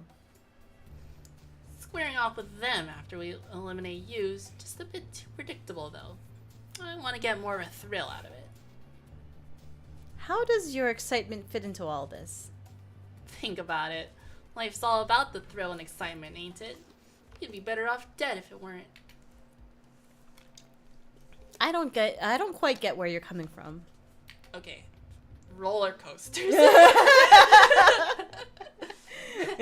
Rinka, listen. Look at my mouth. Do you understand the words that coming out of my mouth? I am worried about whether or not you get it. Anyway, if things are gonna go down, then you can be damn sure I'll be the one double-crossing them. Oh. A bold smile accompanies her proclamation. Would you mind explaining what you meant about helping me? Oh, yeah. Just like it sounds, kid. You want to eliminate you so that your underclassman's death gets undone, but you don't got the means to do so. Don't know why you get this bothered over one insignificant life, but... How dare you? Naomi's life isn't insignificant to me. Look at this face. I've messed up by saying that. I don't regret it, though. Regret card. I won't let anyone get away with saying that about Naomi. I don't even bother to say anything else after that. I just glare at her. Howdy, girl. I was ready to shove it off if you let me get away with that. I was ready to shove off if you let me get away with that. Shove off, like get out of here. Yeah. Oh, I see. Like a boat. Yeah. Keep up the attitude while you're at it. I ain't one for polite chit chat. Were you testing me? Yep. Got a problem. I said I was here to help you, but I ain't one to offer my services for free. That's why I tested you, to see if it's even worth presenting you with the choice. That kid and the remnants of Null's Japan branch are planning another attack tomorrow. Oh. They want to have things end with a bang, which is why they're targeting Tokyo Tower. Oh. No way. They've already put the plan into motion. I've heard talks of suspicious trades involving gas and ammonium nitrate, which just so happen to be what's needed to make bombs. Ammonium nitrate's generally used for fertilizers, but only pros are allowed to handle it. Even if they plan things out well, they can't cover their tracks completely. I'm not quite sure how it works, but it seems like there's a thermite reaction. Like a thermite reaction is caused by the iron oxide and aluminum powder packed into the bombs. Not only will the blast be powerful, it'll also spread fire everywhere. She says she's not sure how it works, but she sure knows a lot more on it than I do. It's not quite sure how it works, but I think there's a thermite reaction, which is caused by the iron oxide and the aluminum powder with a ratio of 42 to 3. Brain blast. Like, I figured it out. Fire bombs, basically. Probably the same type that you used when you blew up the train, as well as Amacha. Chances are they're gonna go wild, considering the circumstances. Who knows how many people will die if Tokyo Tower blows up on a weekend? Shoving off and mowing off are like the same. I'm ready to mow off. I was gonna shove you off. Perfect time to mow off.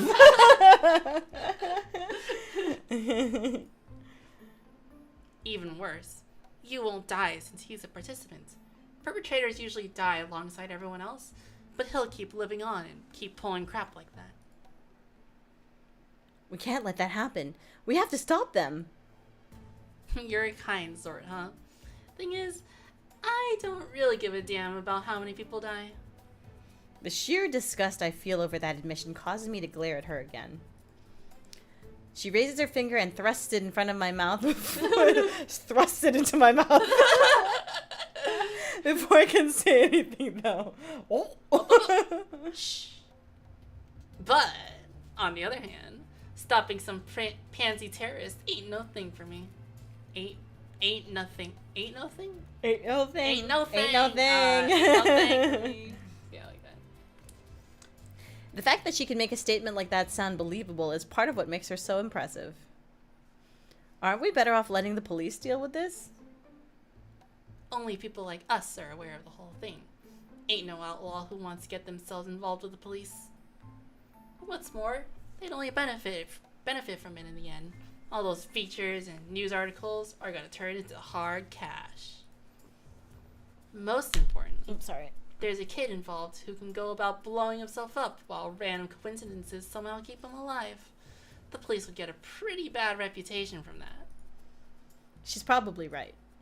There's no way anyone would swallow the idea that he can't die because he's a participant in divine selection. They'd have to explain divine selection first. Yeah. They're just as likely to have more than just bombs at their disposal. So who knows how many casualties would result?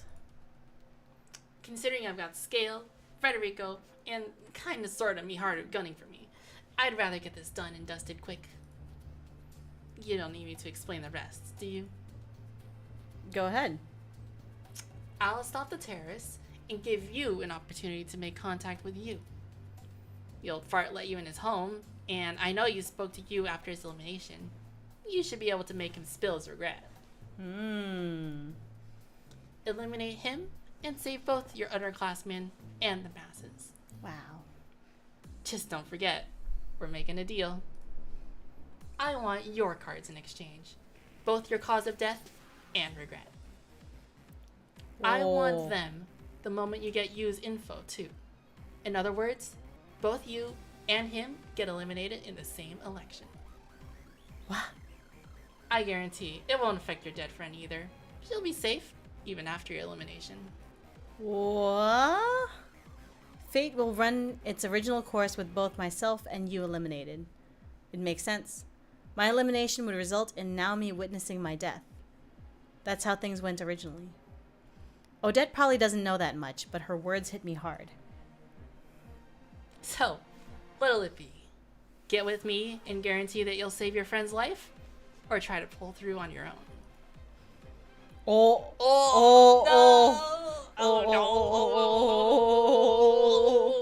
Save. Oh no. Debt. We owe her a debt. I would like turn her down. What would you do? I think so too. I think the game would end if you accept her condition. Yeah, because she's gonna die. Yeah. Right. That sounds like a bad end. Yeah. Yeah. But she might just like maul you right now and destroy your brains. I don't think she can do that. I think you should. Yeah. I think turning her down is the correct Okay, let's choice. pick turn her down then. Yeah. Do you want me to look it up? Do you want to look it up? No. No, right? We're No. gonna see what happens. Yeah, right? yeah. What do you think, chat? Should we turn her down? I think so, but I think, yeah. yeah. That's what I would pick too. Like yeah. no. Yeah. Okay. No. Yeah, no. Like hell, I'd accept that. Oh boy. You've been talking down to me this entire time. I know you're hiding something. You can't eliminate you on your own. You know Miharu and the others won't be able to learn his regret either. You said you were here to help me, but that's a lie. We're both on equal footing. I'd be helping you as well. So you ain't concerned about your dead pal? Are you deaf? I said as well for a reason. Eliminating you, bringing back my friend, and preventing innocent people from getting caught up in a terrorist attack? You're the one who's going to help me accomplish that. There's a certain ferocity behind each and every word. I mean everything I've said to her, mainly because I know. Rather, she's given me the hints. Her actions are determined by the thrill they bring her. She believes that you're better off dead if you can't enjoy life. She did say that. I'll let her have her fun. Accepting her conditions would only deprive her of that. Perfect. That's Okay. exactly what I was hoping to hear. Good end. Now I'm wondering what will happen if you pick Yeah, the other. I'm curious too. You wanna see? We can do it later. Okay. It might spoil something. Sure, I'm paying a hefty price for that coffee, but whatever. Let's do this. Her actions aren't determined by logic. That's what matters here. She just wants to have fun. Girl, Just wanna have fun. Oh, Dad just wants to have fun. I have made my decision, but I haven't quite been able to calm myself down. Odette wants to take me along to her base of operations so we can start to make our preparations. Stranger danger. No, don't go to her lair. Oh. She says it'll take about 2 hours by car. Jesus Christ. She's not coming back. She's apparently got one ready for us. Goes without saying that it can't be traced back to her either. Oh, new outfit, Rinka. Ooh. I'm exhausted. Hard not to be after everything that's happened today. In an ideal world, I'd get to dive into bed, but I don't have that luxury right now. We'll both be up all night once we get to wherever she's taking me. Oh, really? What's that? We have plenty of planning to do. Honestly, it's amazing how far from reality this all feels. My mind flashes back to my exchange with Odette as I pack a change of clothes and my phone charger. The important things. Not a toothbrush or... Her outfit is adorable. I like it. It started to settle in. I'm working with her now. In all honesty, it's reassuring. I didn't think highly of her after hearing about how she took Sonia's parents hostage. Oh yeah. But she doesn't seem all that bad now that I've spoken to her in person. She's just a kidnapper. Misunderstood. Yeah. That said, there are aspects of her I don't understand. Why would she reveal her name to me without demanding anything in return? Surely that puts her at a disadvantage. There's probably no point in thinking about it. She's the sort of person who will blow your expectations out of the water if you try to think too hard. In that case, I'm better off going with the flow. As usual, putting a lid on my thoughts is the best option. As usual, bottling up my emotions. Yeah. Well, time to lock that away and throw away the key. Is this that epic and cool line in Mega Awesome Spirit? Be a gaming? We are. Thank you. Yeah, we're gaming. Hello. This barely counts as gaming. I know, we're clicking through and laughing and making dumb It's jokes. more like reading. Yeah. I love group reading. It's like book club. It is like but book it's club. Yuri. You know, we like to listen to audiobooks whenever we go in car rides or drive somewhere. And yeah, Notoria and I finished a decent amount of books this way. Like we finished all of like the Star Wars Name of the Wind. Oh, like so many Star Wars books. What else did we listen to? Off to Be the Wizard. Oh yeah. Oh, did you like that one? Yeah, that I was think we fun. didn't. We only listened to the first one, the right? first one, Yeah. yeah. I like that that series. It's really good. And we're listening to Ready Player One now. Ooh, yeah, it's pretty good. Yeah. Oh, we also listened to that Mars book. The Martian is so Yeah, good. that was good. It's probably one of my favorites. Yay. Yeah. It's probably one of the first ones we listened to. I think it is. Yeah. Yeah. That's when we first started dating. Yeah. Yeah. One small important thing is different this time around, though. Did we watch the movie first and then listen to the book? No, I listened to the book first. We listened to the And then book we first and watched the movie? after. Okay. No matter what, I'll... You done yet? Done yet? Odette shouts up at me from downstairs. She must be tired of waiting. I got a decent Warhammer audiobook if it's something you're interested in. Oh, I always imagine Warhammer to be about, like, really big and, like, extravagant, like, wars and, like, it's, like it wouldn't focus on a single character. It's very political. Yeah, I don't even know a single character from Warhammer. At least Star Wars, I'd be like, oh, I know who Obi-Wan Kenobi is. Yeah. Odette shouts up at me from downstairs. She must be tired of waiting.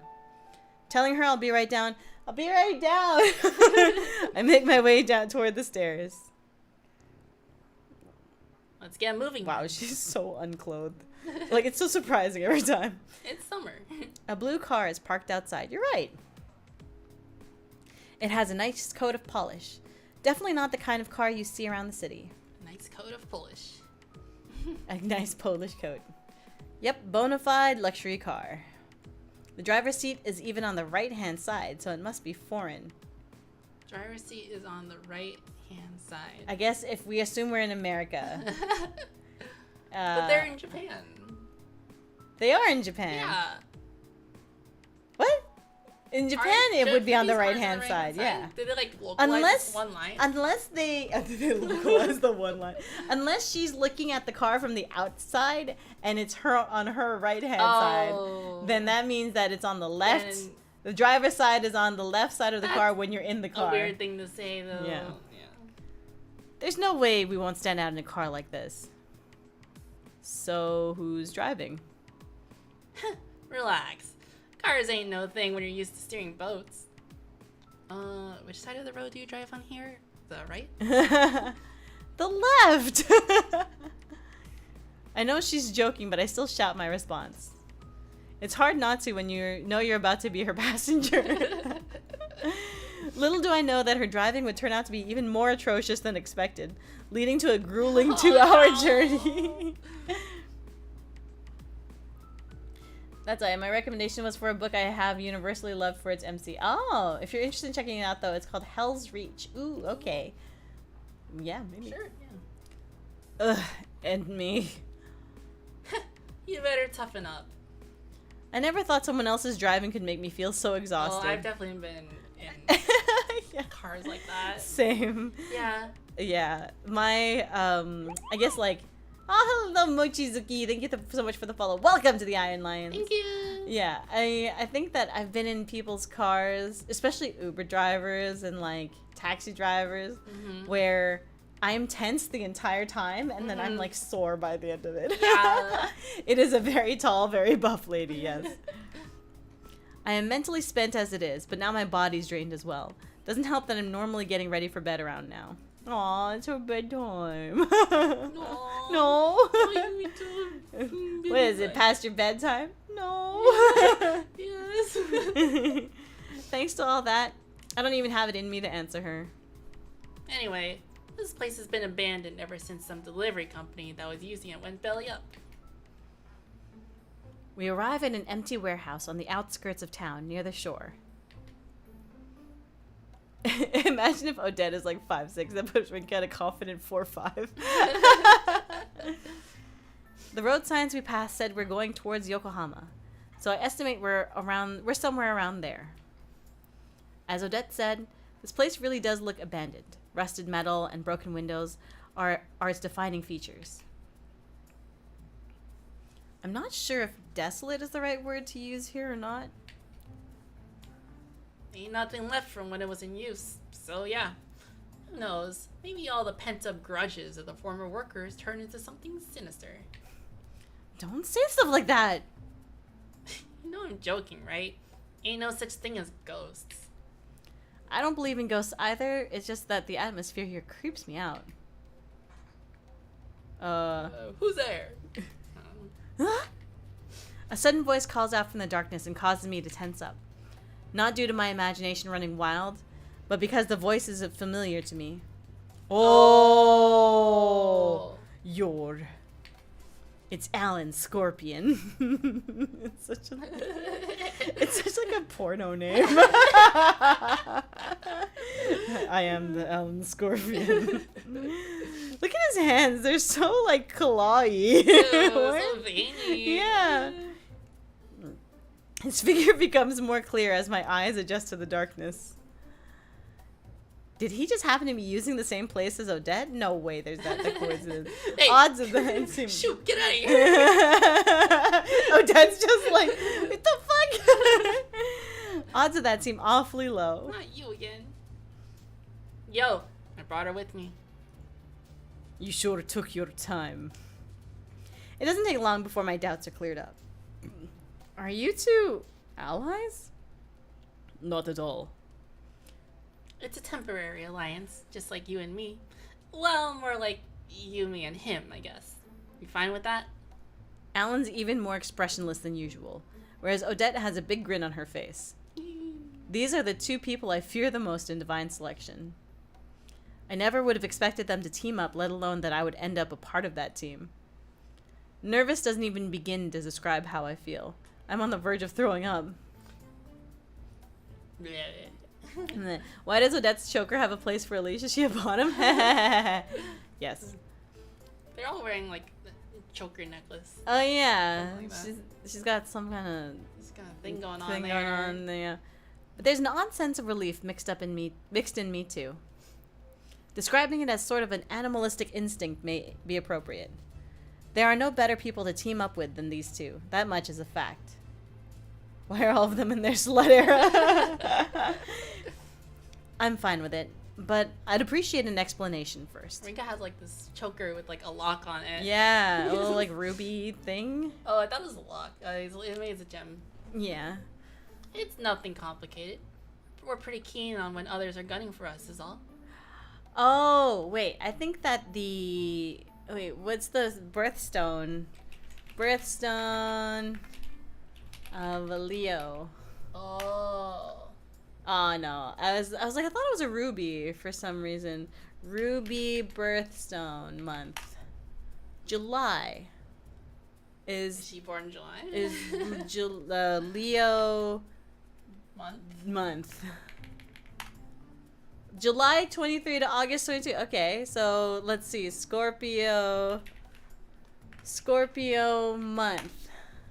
October to November. Scorpio. Okay, October. Birthstone. Opal.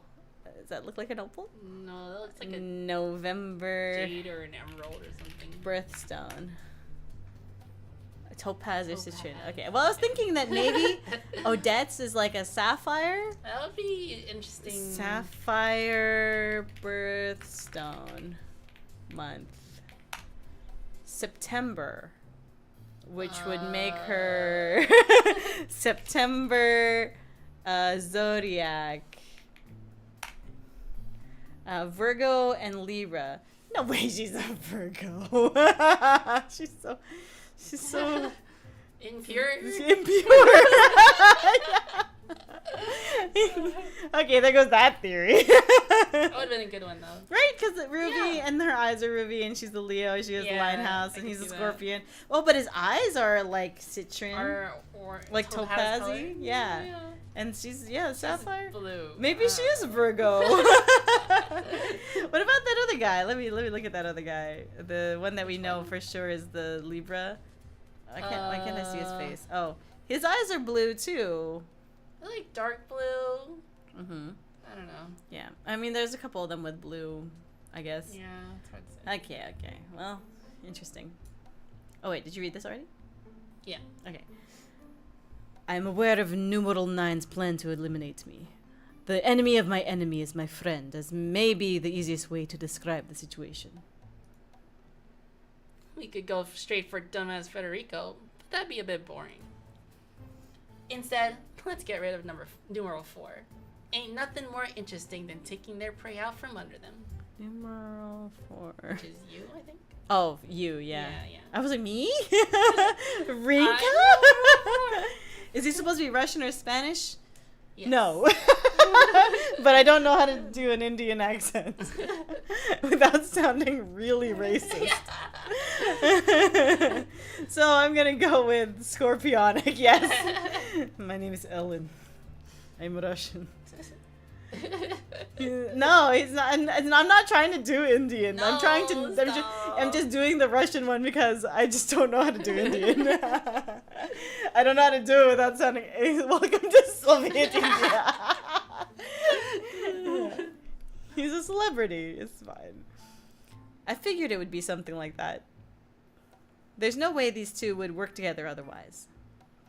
Miharu's likely included with the people Odette's referring to. While it does bother me, it's safe to assume Odette won't go near her before Yu is eliminated. I still haven't thought about what to do once I accomplish that. Ideally, I'll have the opportunity to talk things out with Miharu as soon as possible. I need to be careful about that, though. The others are only cooperating with her because they're under the impression that we're no longer friends. Just text her or something. I turn to face Alan by flipping myself. My sprite. Oh, actually, the hair split isn't mirrored. Oh. It's actually just a different image. They just draw a new. Wow. Good job. I turn to face Alan. Yeah, like her belt thing doesn't. Yeah. Wow. I don't do that. I just like flip horizontal. Yeah, flip. Yeah. Does he know the conditions that Odette presented me with? Why me, of all people? I'm aware your ties to numero 4. If anyone can find out his regret, it's you. Our interests align in that regard. As usual, I can't figure out his true motives. Before he mentioned wanting to see how far my mindset could take me, is he using this as an opportunity to judge that? Let's cut the crap and get to it. You bring the goods? Indeed. That said, he carries a number of sturdy cases over to us. Ah, yes. All at once. Briefcases. Yeah. That's how you know they have to do with evidence. And then they did a you know, they do the little opening sound of the suitcase. Odette proceeds to open them up with a wide grin on her face. Have you ever seen a suitcase? Like a real, genuine briefcase? I don't think so. You're like, your parents never used one No, they before? didn't. I would have expected your dad to have used one or something like that. No. My mom had an attaché case. Attaché? Attaché is like a, how do I describe it? It's like a suitcase or like a briefcase, but I guess they don't hold briefs, which is like, not like the clothes. Attaché case. No, not the clothes. Yeah, so it's like it's like what people, you know, when somebody says, here's the money, they open up an attaché case. Show me the money. Here's the money. I see. Odette proceeds to open them up with a wide grin on her face. Now that I think about it, I mean, what did she use that case for? She used it for, like, important documents and stuff like that. So she kept her, like, birth certificates in there. And she's like, if I ever, you know, if there's ever a fire or something like that, go get this thing first. And I'd be like, oh, okay. Odette proceeds to open them up with a wide grin on her face. Inside are handguns. Oh. I assume the differing shapes mean they're all different makes. There are 3 in total. One for Alan and 2 for Odette. An M500 revolver, a Beretta, and a Tokarev. I don't know. Sure got some good pieces here. Wait, this Tokarev's a knockoff, isn't it? Don't complain. Getting 3 guns into this country was hard enough. Are these real? No, the knockoff. I just said that. Want to give one a spin? That's true. We're in an extraterritorial area right now, so you ain't got nothing to worry about. I read that as extraterrestrial. Extraterrestrial? We're on Mars. We're on Mars, obviously. No. That's not what I meant. They honestly don't look much different from the replicas I've seen before. It makes it hard for me to process that what I'm looking at are real firearms. Weapons used to take other people's lives. Have you ever been to a firing range before? Yeah. And you shot a gun? Yeah, like Whoa. once. I did it once for me too. I was so scared. Yeah. I did not like it at all. Yeah. I think the only thing I took away from that is that guns, like, they shoot your hand back. Yeah. Like, the recoil. way more than you think. Yeah. Yeah. Scary. Yeah, very scary. And at the same time, part of me avoids touching them on instinct. We're going up against... We're going up against a terrorist organization, kid. Ain't no one gonna do that without weapons. These are for self-defense. We don't have enough ammunition to engage them in a firefight. I figure you weren't some run-of-the-mill dude, but now I'm real curious about your background, Mr. CEO. Oh well, not like they're gonna be properly equipped either. Wouldn't be fixing up homemade bombs if they were. I'll take the revolver. Always wanted to try one of these babies. Besides, it's not like she'd be able to handle it. Oh. Hold on. What are you implying there? There being 3 guns is already suspicious enough. Odette just claimed one for herself, though, which means... the Beretta 92 is most balanced out of these. So I surmise you'll be sufficiently skilled with it. I'll teach you how to use it. Wait a minute. I'll turn into a criminal if I use one of these. Odette stares at me in astonishment as I panic. Getting a gun doesn't make you happy? Hell no! No one's forcing you to use it, but you're better off keeping one on you. You'll be in a much better position against unarmed people with it. But... Give me a break, kid. We ain't talking things out peacefully tomorrow. It's gonna get real nasty, real quick. Food acquired. Congratulations. Yay! Her sharp glare shoots straight through me. It's the same look she gave me in the Court of Fate. The look of a predator ready to strike its prey. All it does is remind me of you. Of me. Of the classroom draped in fire. Oh, just kidding. Of deafening explosions. She's right. We're beyond the point of no return. Excuse me. I've already gone through all sorts of experiences that no regular person ever will. Like you said, no one's gonna make you use it. Here, I'll even empty the magazine for you if you want. No, this is fine. Teach me how to use it properly in exchange, though. I don't want it to fire by accident. That's better.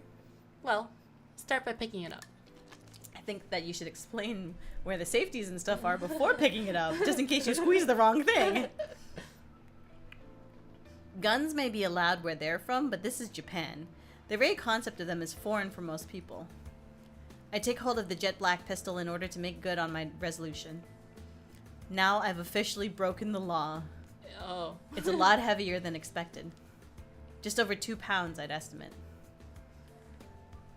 You see people use these with one hand in movies and stuff all the time, but it's hard to hold it steady like that.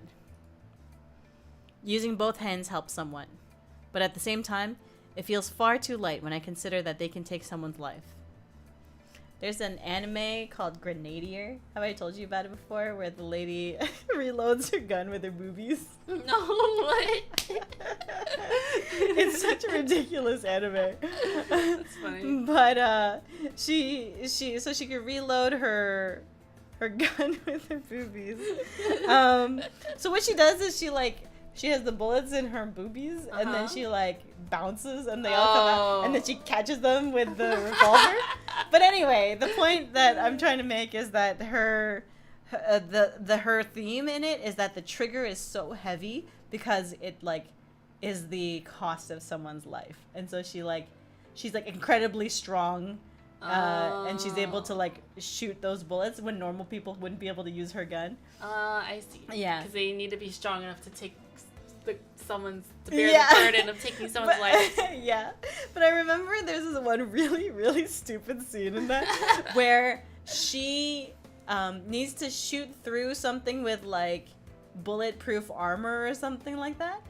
And in order to do that, she opens up the revolver reload thing, and then she has this ring of 6 bullets in the shape of the revolver reload thing, and then she punches her gun. And that's all I remember from that anime, is that she reloads her gun. Putting the bullets into the revolver. Let me look this up. At the same time. Yeah. Let's see if there's a clip of this Grenadier. So Grenadier punch revolver. Do you remember this anime. character's name? No. Reloads her gun. How to reload a gun. Gun kata. Okay, I'll have to look it up later. Yeah. Ma'am, I know nothing about guns, but I don't think you should be punching that part of the revolver. Please don't smack your revolver cylinder. Bear in mind the recoil upon firing. Based on your weight and strength, I doubt you'll be able to aim properly. Suppose that's not an issue, though. You should be able to bluff your way through. So long as you know the proper stance and posture when brandishing it. We'll teach you that later. But for now, Odette, we need to hear from you. About how to stop you and the terrorists, I assume? Indeed. Before that, though, there's no need for formal language with me, Rinka. We're equals here. Right. Whatever you say. Bit of an odd thing to be particular about, but whatever. Whatever you say, Alan Kun? Call me A-chan. I will do the same for you, Rindin.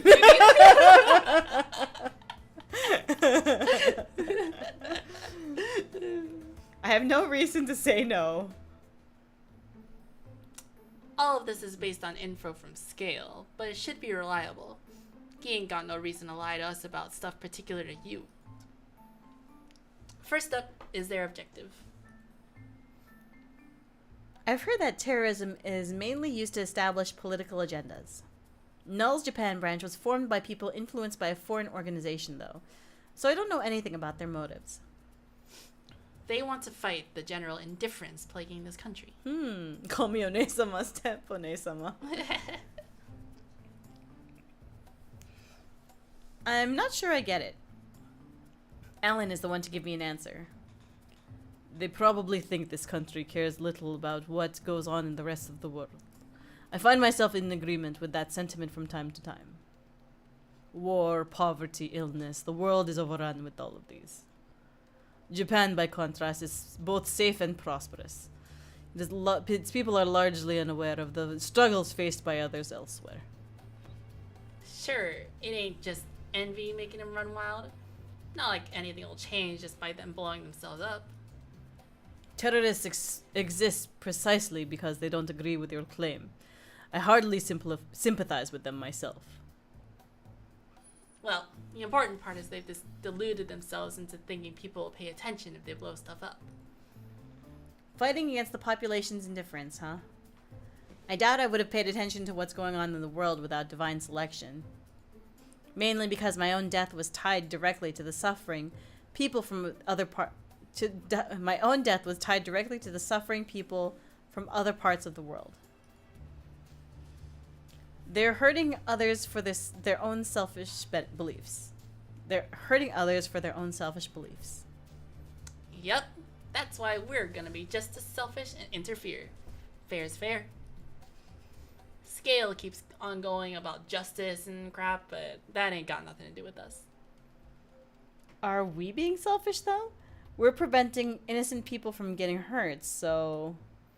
Sorry, but I told you before that I don't give a damn about how many people kick the bucket. Same way you'd be more upset over your friend dying than if a bunch of people halfway across the world got blown up.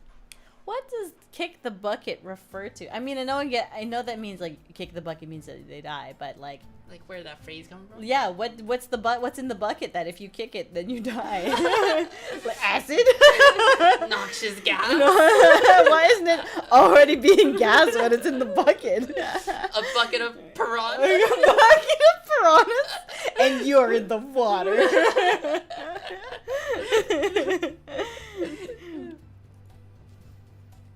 Humans ain't built to care about anyone. Our world only extends as far as the people we know. That's why it's fine not to give a damn. Their desire is not realistically attainable. I wonder if you joined them for the same reason. You likely agreed with them to an extent, although I cannot say for sure how much. You're the one who's gonna get all that out of him, Rinka. Once done with that topic, Odette continues with her explanation of their plan. They're likely to carry it out using the same types of explosives they used at Amecha. How many will there be? He didn't know, but chances are it'll be more than one location. The plan will probably involve targeting a few places at once. No way. Odette said earlier that they would want to go out with a bang. There's no doubt it would be devastating if their plan goes off without a hitch. Tokyo Tower is located in the Minato Ward, which is also home to other important places like the Imperial Palace, And the National Diet Building. Not the National Diet Building. Is whoever wrote this like a fascist? I don't know. They'll be at the center of Japan's attention if they target a place like that. Plenty of tourists have been visiting there ever since the Sky Tree got built. They have a Kirby cafe there, you know? Yeah. The entire world will have no choice but to take notice once tourists become victims, at which point they'll be able to spread their message. Not the Kirby cafe. Not the Kirby cafe. They might have factored in all that into their plan. I went all the way up to Tokyo, to the Tokyo Tower. I felt like I was going to throw up. Aww. Aww. I don't think we've been to Tokyo Tower. We haven't? Or at least I haven't. Oh, I have. Yeah. Oh, I'm sorry. No, it's okay. I have been It's to not the important. aquarium there. You want to go to the aquarium there? Ooh, sure. Yay. We're best off focusing on Tokyo Tower and leaving the rest to the police. Huh? Didn't you tell me we shouldn't get them involved? I only meant in respect to you. If the journals know this much already, then the police should also have a rough idea of what they're planning. Security is tight around that area. They won't just sit back and let terrorists have their way. So we should leave it to them to deal with non-participants. Ironic as it is, our previous deaths will keep us safe no matter what we do. Not Tokyo Tower, fuck, I'm such a liar. So went to Skytree? Oh, I also went to Skytree. Did you go to Skytree? No, I haven't been there either. Oh. Yeah. How'd you know there was a Kirby cafe there? You told me. Oh. I've never been out of Canada, but I went to the top of CN Tower. Yay! Woo! You went to the Kirby cafe? Yay! So did we. We went to a different one. We went to the one in Fukuoka. Yeah, that was fun. Do you think they'll try to use the other attacks as a diversion? No doubt about it. We're the only ones who know about you. And he'll probably get past security by using a disguise. Like a little girl or something. Again. Again. Wow, how unoriginal. Let's assume the police have gotten wind of their plan. I'm pretty sure they would have security carry out bag searches around places like Tokyo Tower. Letting you get close is all he needs. Once there, he can neutralize the security detail and get far enough to blow himself up. His explanation helps me realize what they are implying. Security teams probably aren't trained in hand-to-hand combat. They won't stand a chance against you. Whoa, he's Cool. like a... It's like a... Child soldier. Yeah. Special ops. Based on what Shigetsugu told me, even a group of adults won't be able to stop him. He isn't considering the consequences of his actions either. All he's concerned about is setting things off and then disappearing. Yu's the only one we're concerned with. Yep. Well, him and anyone else with him. What's the most well-known part of Tokyo Tower? Or what's the most well-known part of Tokyo Tower? I've never been. The observatories are probably the most famous spots. There are always lots of people at them. I'm pretty sure it has 2 observatories. The standard observatory at 500 feet and the special observatory at 800 feet. Since there's an extra fee to access the special one, you'll find the most people at the regular one. The staff conducts bag checks just before you make your way up to them, too. Those make for rather symbolic spots. People are attached to the view of the world when they see their daily lives. Oh, okay. These spots serve as something of a window to a different reality, despite the fact that it's still the same world. I'm pretty sure people just go there because it looks cool. Yeah. It's not that deep, Alan. Yeah, Alan, jeez. People go here to reflect on their personalities. People think deeply and meditate on the meaning of life. Quite the poet, ain't ya? Maybe you could make a good terrorist after all. As if. Alan brushes off her quip without effort. People are aiming to bomb one of Tokyo Tower's observatories. I know this is happening for a fact, but somehow it doesn't feel real. It's like in a game or something. Yeah. Perhaps she looks at the camera. Perhaps that's no surprise when even handling a gun fails to give me a reality check. She's just pulled into the situation. She has a gun and she's gonna go stop some terrorists. She's like, what is this, Lycoris Recoil? I'm in the wrong game. Yeah. What happened to making coffee and going to high school? One thing I can say for sure, though, is that we can't let this happen. No wonder that's her regret. Yeah. Countless innocent people are going to die. We can't say that. They might hear us. Why can't I be up over there? Whether children or adults, Japanese or foreign, they'll all die in an unfair death. I could sympathize with the organization if they simply strove to make people take notice of what's going on in the world. There's no justice in spreading your message at the expense of other people's lives, though. Absolutely none. I wouldn't even describe their actions as cruel. What Yu's done so far, not to mention what he's planning on doing, all of it is pure, unbridled brutality. I can't help but grit my teeth in disgust. Naomi lost her life to such brutality. Does that mean I'm trying to mete out justice? Steal out justice? Or like... Mete out justice? Mete? Mete? Meaty? Am I trying to meaty them on Wake Up? With justice? With justice. Or am I merely bound by a sense of duty? Neither. I'll bring Naomi back and prevent him from hurting anyone else. I'm fueled by sheer determination, nothing else. You can't do that, Rinka. Someone else took that game. Some other game took that. Determination. Yeah. Seeing your best friend die in a bomb terrorist attack fills you with determination. I look forward to where this leads you. Following that, we begin to discuss our plan for tomorrow. Technically, all I contribute is a few nods to show that I'm listening, but the more concrete their plan gets, the more nervous I become. How Miharu and Scale act in the face of all this is what has me most curious.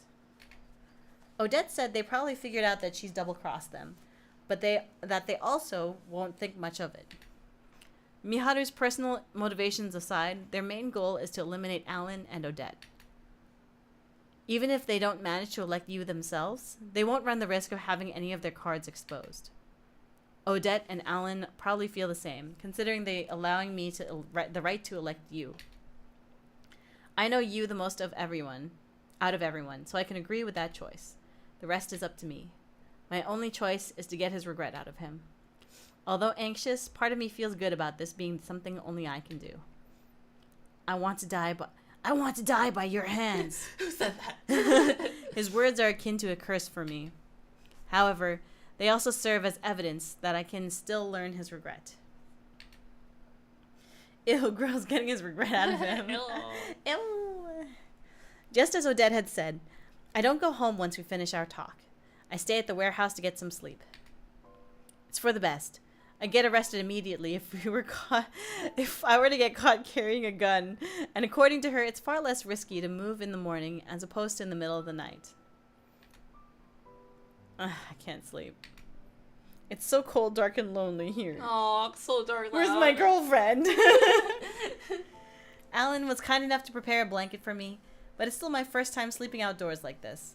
I can't adapt to this environment so easily. Oh, poor baby. The humidity doesn't help much either. That said, we're starting early tomorrow. I need to get as much sleep as I can. With that in mind, I throw the blanket over my head with a groan. You should get as much sleep as you can, kid. Says the person who's not sleeping. I'm surprised you're worried about me. You're the key to this whole plan, unfortunately. Don't worry about me, though. I ain't a scrawny brat like you. Yes, more muscles mean that I can handle less sleep. Like, what? Muscles store sleep energy. Sleep energy. So much for pulling your punches. It ain't unusual to go a night or two without sleep on a boat. Then again, there are other times where you're so bored out of your skull that sleep's the only option. Boat, you say? I bet she drowned. Oh. On a boat? Maybe she died by boat sickness. Scurvy. She's a ye old pirate. Yeah. I realized that I've begun to take an interest in her through my inquiry. I was so terrified of her before, but now my impressions changed just after speaking to her for a bit. Uh-oh.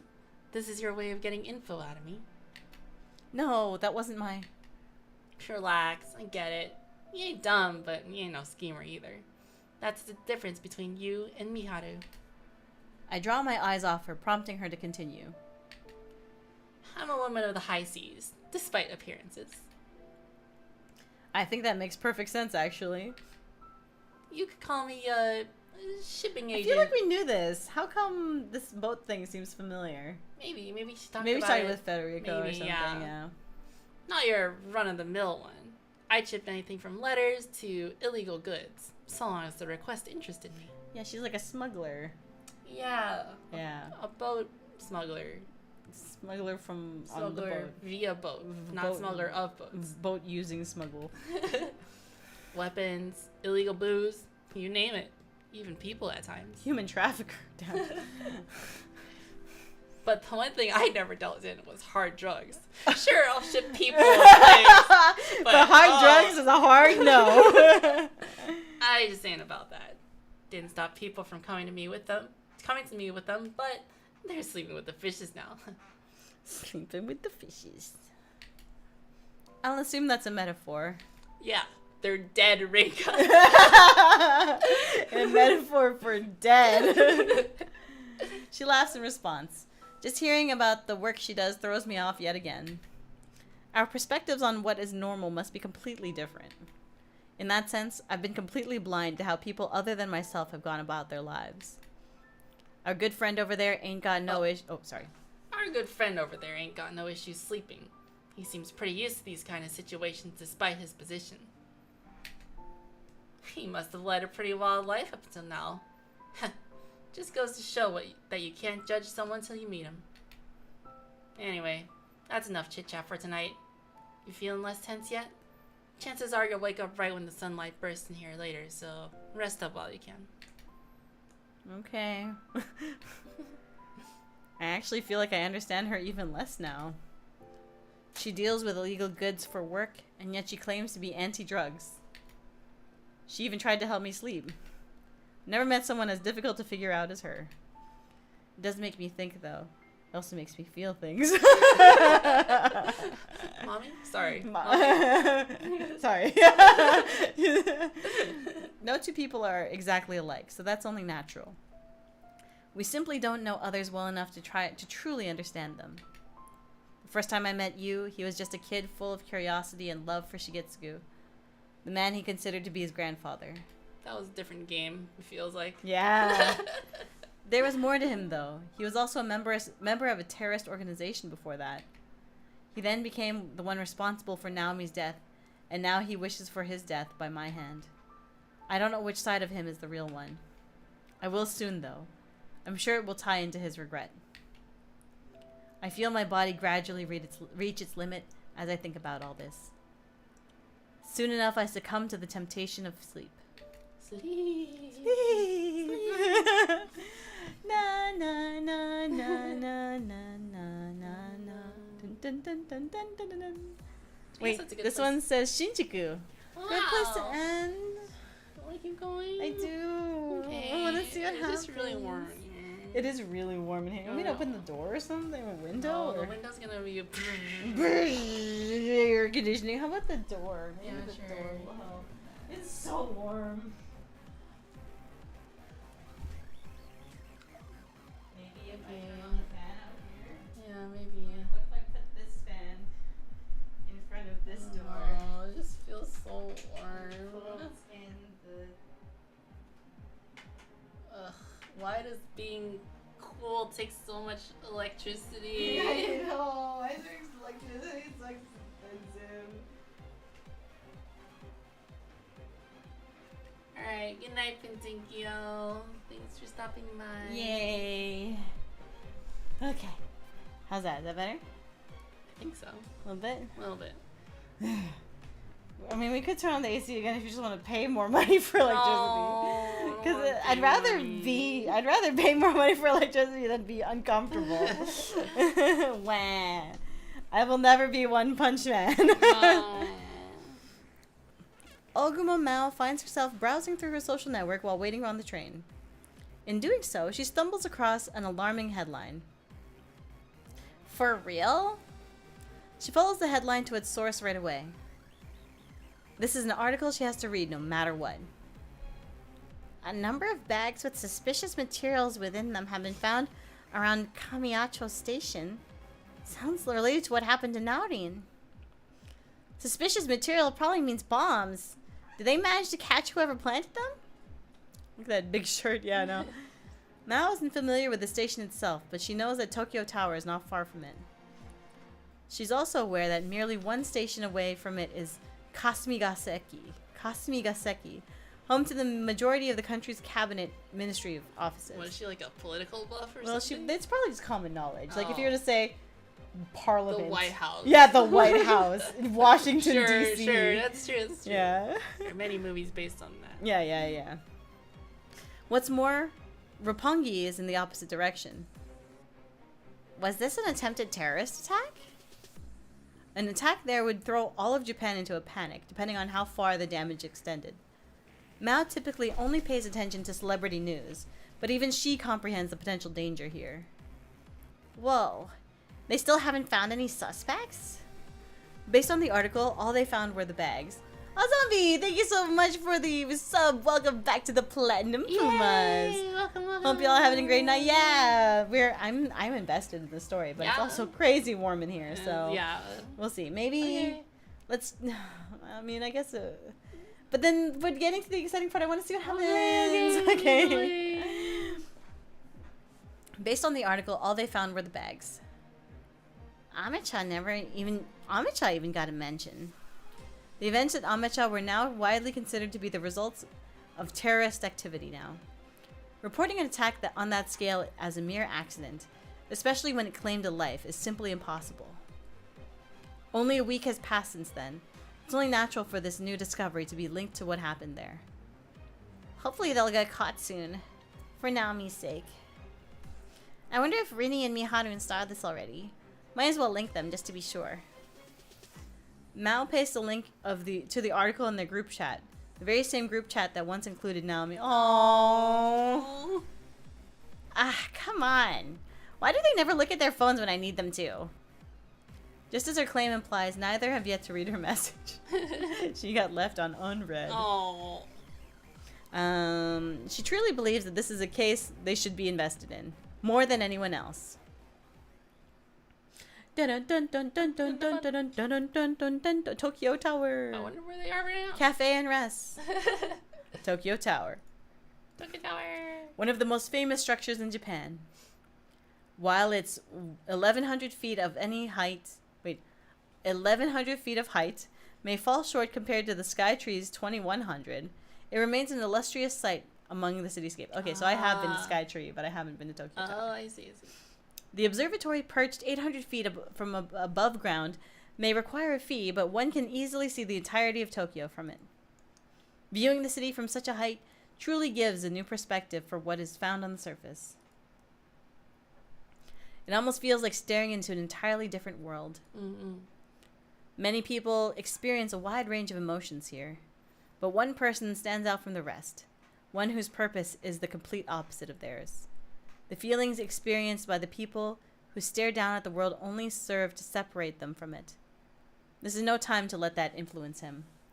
He has to focus on what's to come. That is all this person can think about. I hate it. It is none other than you, the boy meant to lose his life upon carrying out a suicide attack on the Yamanote line. His irritation comes not only from his sense of duty to alert the world to the plight of others, but also from his own emotions. What? His irritation comes not only from his sense of duty to alert the world to the plight of others. Because he's part of this terrorist group. Yeah. Mm-hmm. Emotions he simply cannot control. They become an inseparable part of him the very moment they sprouted. It hurts. That reality pains him. He glances at the phone provided to him by his organization and checks the news. Reports say that a number of bags with bombs inside have been found in the area.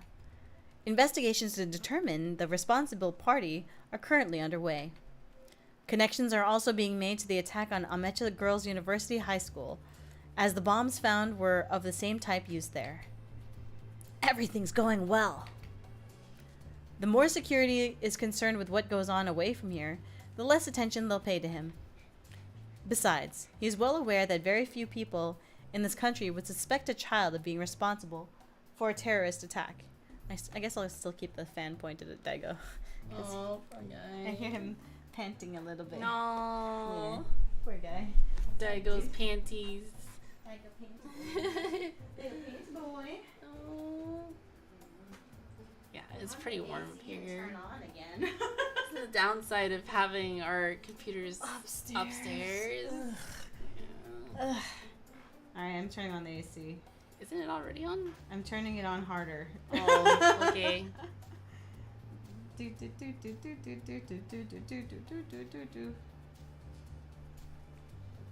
It's getting warm in Seattle too. Oh, it's supposed to be a heat wave this weekend. Yeah. Ugh. We've been advised that there is a heat advisory. No. No. They're advising the heat. They're telling them when the heat what to do. Okay, it says inside it's 76 right now, but that's clearly a lie. I'm going to cool it down to 75. It should turn on in a second. Hear it, yeah. Besides, he is well aware that very few people in this country would suspect a child of being responsible for a terrorist attack. They could never fathom that the things they see on the news are happening right next to them. He squeezes the bag that he has hoisted in front of him tight. It is the very same bag he was once meant to use on the Yamanote line. The keychain attached to it is one he picked himself. However, the explosives within completely outclass those used back then. They are custom made by one of the organization's members, one whom Yu has yet to determine whether or not he should refer to as an ally. They know the organization is on the brink of collapse, so they put all their knowledge and spirit to work. The explosion won't kill you, though. Countless people will die within one of the country's most famous landmarks, but among all the bodies, you will stand tall. Not being able to go out as a hero is somewhat disappointing to him, but the world won't have a choice but to take notice of these events. Of course, this isn't Yu's true motive. I can't stop myself anymore. That's why you need to. And when you do, kill me. His words, while they fall on deaf ears, are directed to one specific person. I better get going. She's just talking to himself. Yeah. Yu lines up to purchase a ticket to the observatory, which he accomplishes with ease. It's somewhat rare for a child to come here alone, but not enough for anyone to suspect him. He is just a child, after all. The lady at the counter would never expect that a bomb sits within his bag.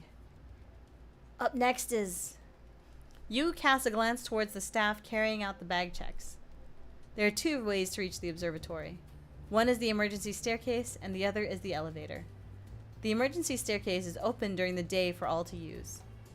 It should take around 15 minutes to reach the observatory by that route. In order to maximize the number of casualties, both paths must be rendered unusable. Unusable, sorry. Not unusual. That's what the other members are for, however. The plan has already been put in motion.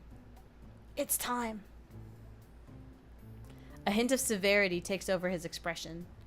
His pupils widen like those of a wild beast. He makes his way to the baggage check line. In front of him is a child even smaller than him alongside their parents. He makes sure not to look back in order to avoid suspicion, but behind him is also a girl around his age. Then again, Rinka looks about the same age as him, judging solely by height, so he cannot be certain of this. Not like these people matter to you. His only concern lays in whether or not he notices any participants, such as numeral 11. The family in front of him passes through the check without issue. Up next is Yu himself. The moment the staff approaches him, he moves on reflex. Ha! Whoa. Wow, it's special art for this. He pulls out the gun he had kept hidden under his coat. A Glock 19. That's better than Glock 18. Guess. I don't know. I don't know. There. Yeah, I would assume it's a gun. It's both compact and simple to handle. This is no toy gun. It's as real as they come. Hey, it's Alan. Unless... It is just Alan. Is it not Alan? It is Alan, right? It looks like Alan. It's Alan wearing, like, a beret. Yeah. What the? Figures. He brings his left hand up to steady the gun before firing 3 shots into the staff member's gut. The gunshots sound far less flashy than in the movies.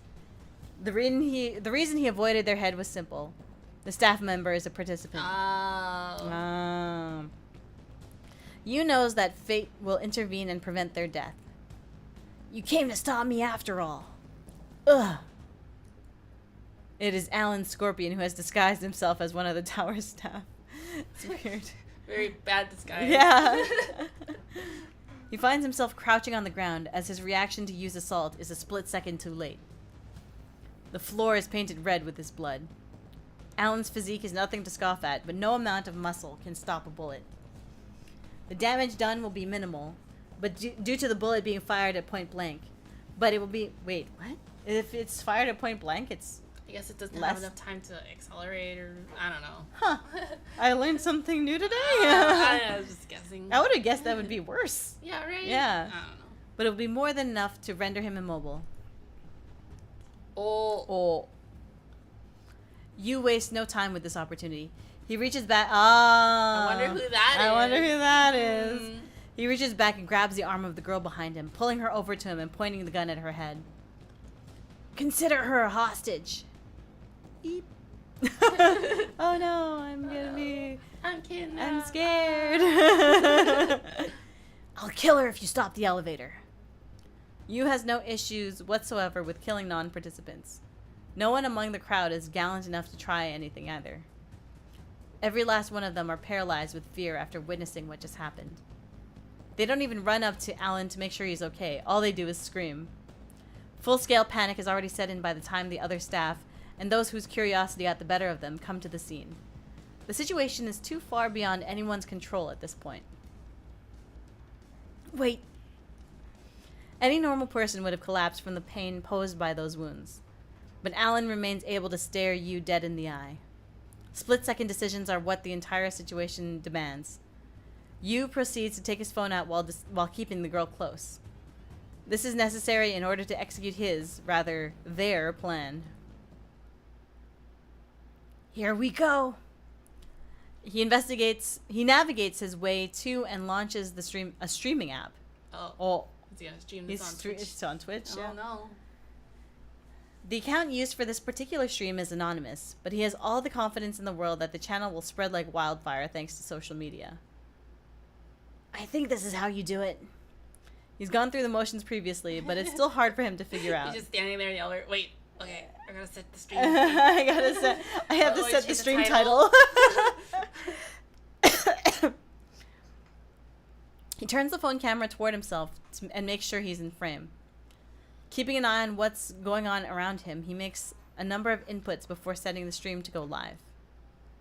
The title for the stream, which they had decided on earlier, is simple. The organization's name plus suicide bombing stream. Wow. I love watching those. Oh no.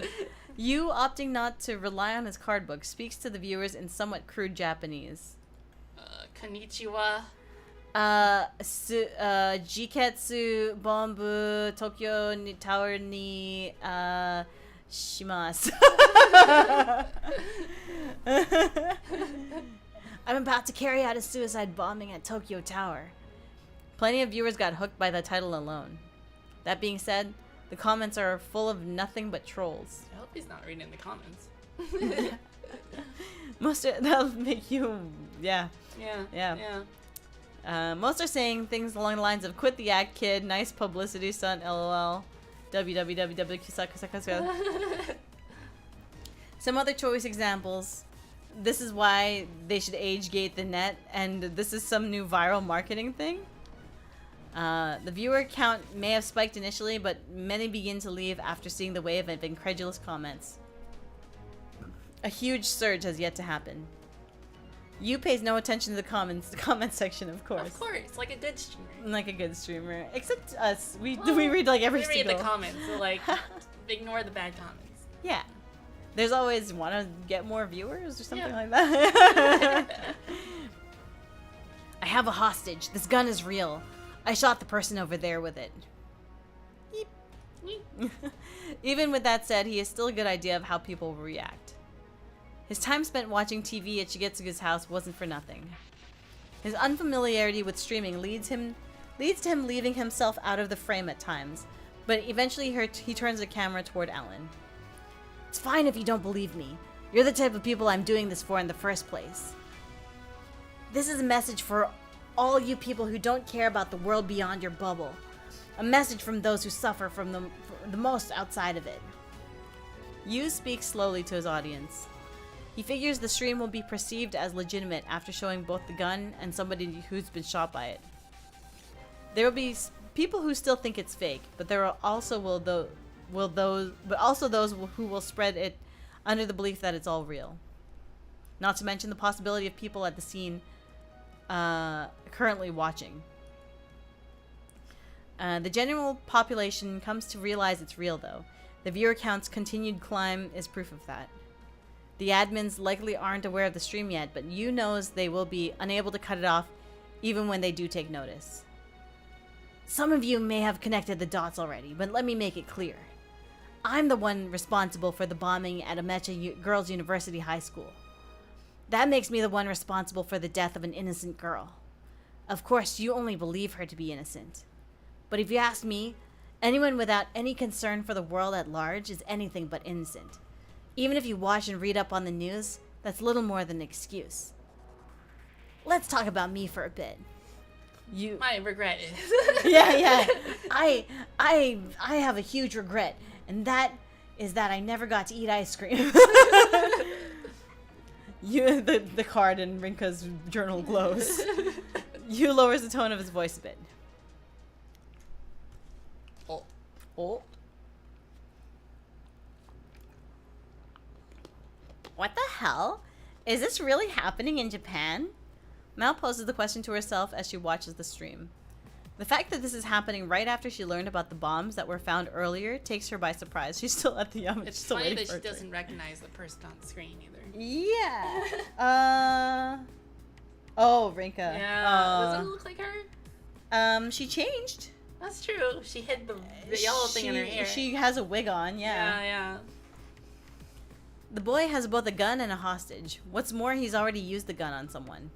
His intent to make his way up to the observatory and set off an explosion has been made clear.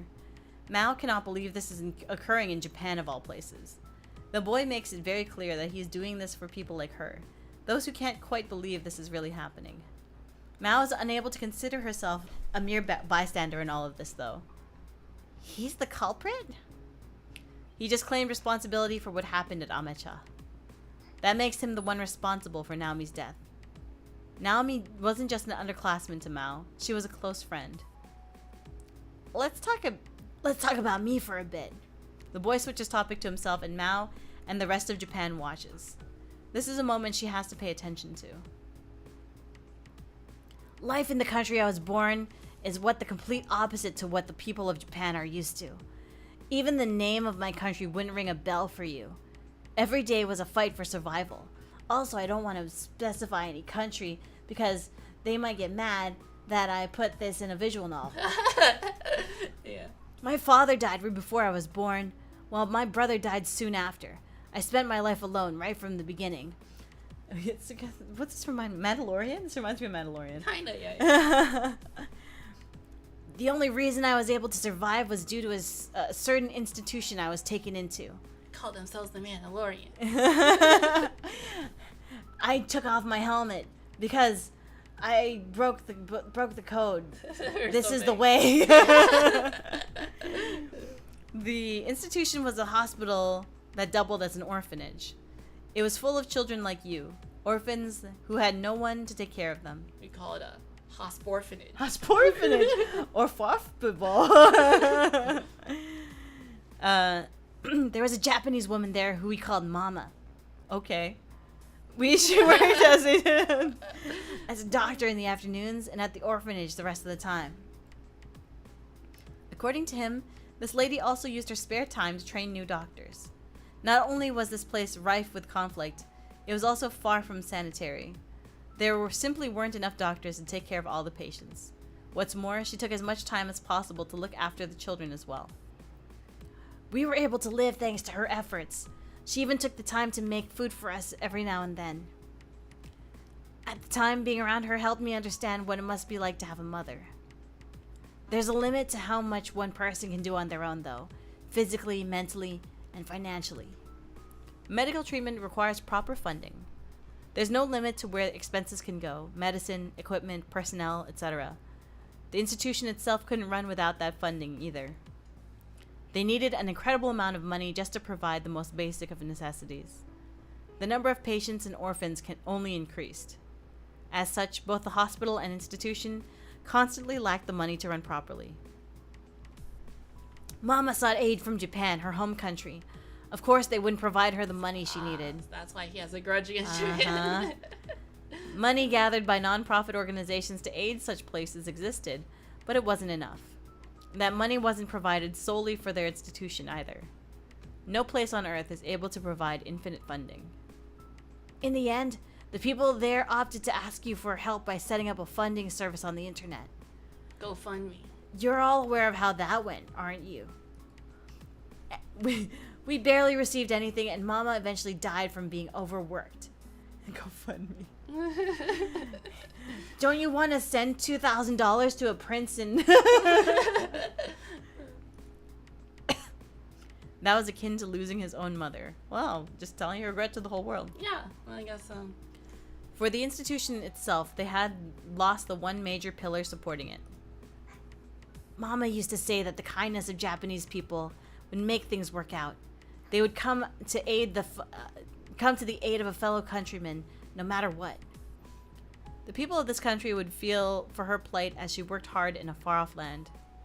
She truly believed in the people of her homeland.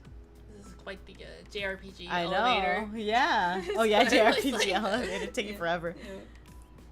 Well, I guess he said, the staircase would have taken 15 minutes. This is taking longer than 15 minutes. I believed her words because they came from her. It was all a lie, though. You people didn't care. Not about my country or not about Mama. Yu runs down the events in his life that had led up till now. That's just... Mao struggles to find the right words. Based on his age, Mao had been born during that whole ordeal. Despite this, she had no clue that any of what he had just said had happened. The fact that he brought a fellow Japanese into the equation settled things. I mean, she hates this boy for what he did to Naomi. Just thinking about him makes her angry. Still, she finally realizes that she should direct that anger at herself too. Age is of no consequence here. The general apathy of the public killed that woman. None of it serves to pardon the actions that resulted in Naomi's death, though. It is, however, a fact that Mao has no means to refute his claims. Well, it doesn't mean that they have to kill kids. Yeah, right? I guess they're both in the wrong is what he's trying to say. But clearly one is more wrong. A little bit. Yeah. Everyone there listens to you attentively. After that, I became a mercenary, though I was treated more like a disposable tool. I took out any and all opponents with ease. I was talented in the art of war, a natural marksman. I did what I did because I had no choice. Pending! Oh my gosh, thank you, Laser Raid, yay! We're getting to a pretty intense part of the I know, visual novel. It's like actually moving forward in plot and not just, Rinka sitting there all sad. Hi, Bird Up Raid, what's up? Hello, welcome. Yay! I hope that you had a good stream. Yeah. Let's get a shout out. How How do I shout out? Shout I SO don't remember. VT pending. Is it exclamation point SO? / shout out. / shout out? Shout out? Oh yeah. I thought it was SO. You're playing at 14. Hey! Wow. What part of 14 are you at? Doing MSQ. Are you doing MSQ to catch up? Doing raids. I don't know. I feel like there's a different shout out. What? There's two. There's one that's via Twitch, and there's one that's Yeah. via Nightbot. What's Nightbot? Exclamation point. Exclamation point. Ah. We were doing old Bahamut Coils raid. Oh. Wow. Cool. Cool. We were doing Coils for Nostalgia. This we organized it. Which ones of Coils did we do? We did the snake. Yeah, we did through Twintania. Up to Twintania. Yeah, that's right. That was fun. Yeah. I only remember that really tiny part of the palm that we had to run to so that we don't get hit by yeah. I'm a newbie, but I'm doing my best. Oh, what thing are you? What race class are you playing? What role? Oh yeah. We're doing that one. We're on the final coils now. Ooh. Oh, wow, good job. Sage, yay! I am a monk. I guess that's kind of fitting with my motif. Your monkish. You're a Lalafell? That's totally fitting of your personality. A sage Lalafell? I can see it for sure. Yeah. I am a Mikote. Not surprised there. Yes. Yay! Anyway, we're in this really intense part of the visual novel. So we're playing a visual novel. It's about a death game. I mean, Pending already knows. Pending was here last week. Yeah.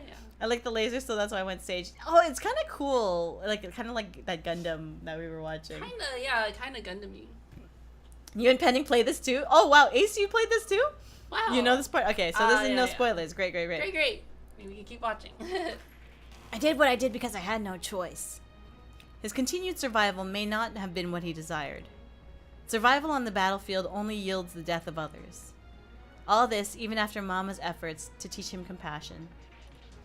We do a read-along of the game? Wow! Oh, wow. We have been to. Yeah. Apparently we started this in 2021? Yeah, so we started it 3 years ago. We played it for a couple of months. Got a decent way in, to chapter, 6? Something like that. And then we tried again last year, and then we didn't remember much, and then now we're trying again. We were playing last week and this week, yeah. You started last year? Oh, wow. This game has had several anniversaries with us. Yes. This game, we spent longer playing, or knowing about this game, than we did any other game. For any other game, pretty much, yeah.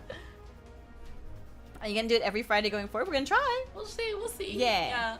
Every Friday that we're available and not out of town or something like that. Yeah.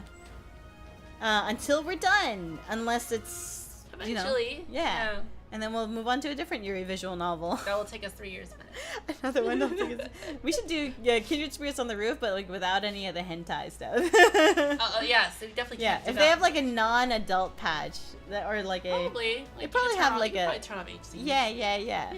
Kindred Spirits on the Roof is great. Yeah. Or Flowers, that's a nice one. It's long though, but it's super. I don't want it to be too I guess uninteresting. Yeah, I guess that's true. It could be kind of dry. They're the biggest. So in this game, the biggest problems they have are people exploding and death games and suddenly punching babies and stuff like that.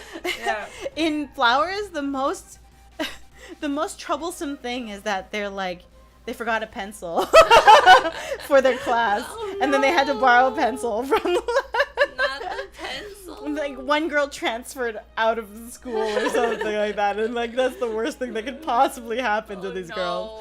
It's so nice because that is the most trouble that you have to deal with as a high schooler. Yeah. I mean, yeah. As such, he disposed of his emotions in order to get used to the idea of killing others. The bits of emotions left over from the process remained sealed and hidden within him. All he could do, so he could progress forward without losing his sense of self. In exchange, he found a new reason to carry on. I was only ever taught one thing after that: become a hero. He speaks of how they taught him that people can become heroes in death, about how they can offer their lives up for the sake of their beliefs. In doing so, no one can claim they are wrong. Dying in order to protect what is important to them is the one true way for people to become heroes. Yikes. Martyrs. I came to realize that Mama had become a hero in her death. She stuck to her values till the very end. That's why I wanted to become a hero myself. I eventually ended up at Null's Japan branch, thanks to telling one of their leaders about my past when I came to Japan. Oh, so he applied to it and put on his resume. Yeah. Hello, I am uniquely qualified for this position because my mama was Japanese. The fight against this country's indifference was a bit difficult for me to understand, but it resonated with me nonetheless. I could become a hero while getting my revenge on the world. Saying that, Yu tugs his hostage over toward the elevator. I thought they were in the elevator this whole time. I thought so too. Just standing in front of the elevator for the past 15 minutes, monologuing. And the elevator's just been held open while he set up a Twitch stream? Wait, if you're in the elevator, won't you not have signal anymore? You can't hold a Twitch stream while you're in an elevator. It's connected to the Wi-Fi. And Wi-Fi goes. There's Wi-Fi in elevators. Yeah. Well, I walk away for 2 minutes and we have a hostage situation. Yup. That's what happens in this game. Yeah. My comrades should have the observatory under their command now. Don't bother using the emergency stairway either. I have other people stationed there as well. Life comes at you fast, right? Leaving that warning behind, he makes his way to the elevator. His phone is pointed away from his face once inside. He doesn't want the stream to notice his pained expression as the door closes. What? I guess he doesn't like that. I don't know what this is. Was she a zombie? Like, what the fuck happened here? The girl he had taken hostage cries the entire way up. She's visibly shaking too. Yu feels no compassion whatsoever for her. She's about to die, so why should he? If he feels anything toward her, it's gratitude that she hasn't made much of a fuss otherwise. The observatory is a mere 1-minute ride on the elevator away. On the elevator away. They could have stopped the sentence. Yeah, why is there a word away? Oh my god. The stream season. Yu spends this time reflecting on the past he had just spoken about. The idea of people getting emotional over his story does nothing but annoy him. Has anyone in this country gone through the same miserable experience as him? He hates those who consider themselves different from the masses because they feel a speck of concern over events like the ones he spoke of. It means nothing if no effort is made to change things. The elevator continues to climb the tower as he ponders this. You know, when you're on the elevator that's away from you, totally English. It's one elevator away. Yeah, a minute away, up, elevator? Up, away, towards. Before long, they reach the observatory. After a brief floor announcement, the elevator door opens. Lobby. Observatory. Floor 800. What are you doing? Upon departing the elevator, he finds himself staring down the muzzle of a gun. A woman with freakishly muscular body is pointing a high-caliber revolver between his eyes. It is none other than numeral 11, against whom he has fought previously. Your little game's over, kid. A gunshot rings out. Yu was convinced his comrades were waiting for him. That led him to letting his guard down. He hadn't received word about this either. That's why he wasn't able to move before the gunshot went off. He remains unscathed, however. She hadn't aimed for him. Instead, her target was the phone he had been using to stream the events. The phone is flung back into the elevator as it breaks apart in midair. Wow. Yu wastes no time in readying the same gun he shot Alan with immediately after. Remember, I have a hostage. Ah! Wait, what is she doing? Like wind? Yeah, wind spell? Is she the Avatar? Like, where's her gun? This gun I found. A familiar voice shouts from beside him. It's kind of funny because he was like, the girl behind me is like about the same height as Rinka, so it's impossible to tell how old she is. The hostage is wearing the same shirt Rinka was. Yes. The person in said voice belongs to takes out a gun of their own, but doesn't shoot. Instead, they use it as a blunt device, swinging at the hand Yu is holding with his own with. Too slow. Yu evades, making sure to keep his bag safe as well. When the girl's swing misses, she is bent over and wide open to retaliation. Black substances ooze onto the floor from her hair. Ew. What? Ew. Oh, she has a goopy, hair dye, like hair, something? yeah, temporary hair dye or something like that. Underneath the ooze, golden streaks reveal themselves. her natural hair color. Yeah. You're... Shishimai Rinka. You pieces together that the hostage he took was her in disguise. No way! What? I didn't see that coming. She put on the squid wig. Although surprised, his movements are not affected. He reflexively fires his weapon at her. However, dealing with two opponents in a closed space like this proves reckless even for him. Odette gets a grip on his clothes and violently pulls him toward her. Shots fired at Rinka go astray as a result, piercing right through the elevator ceiling.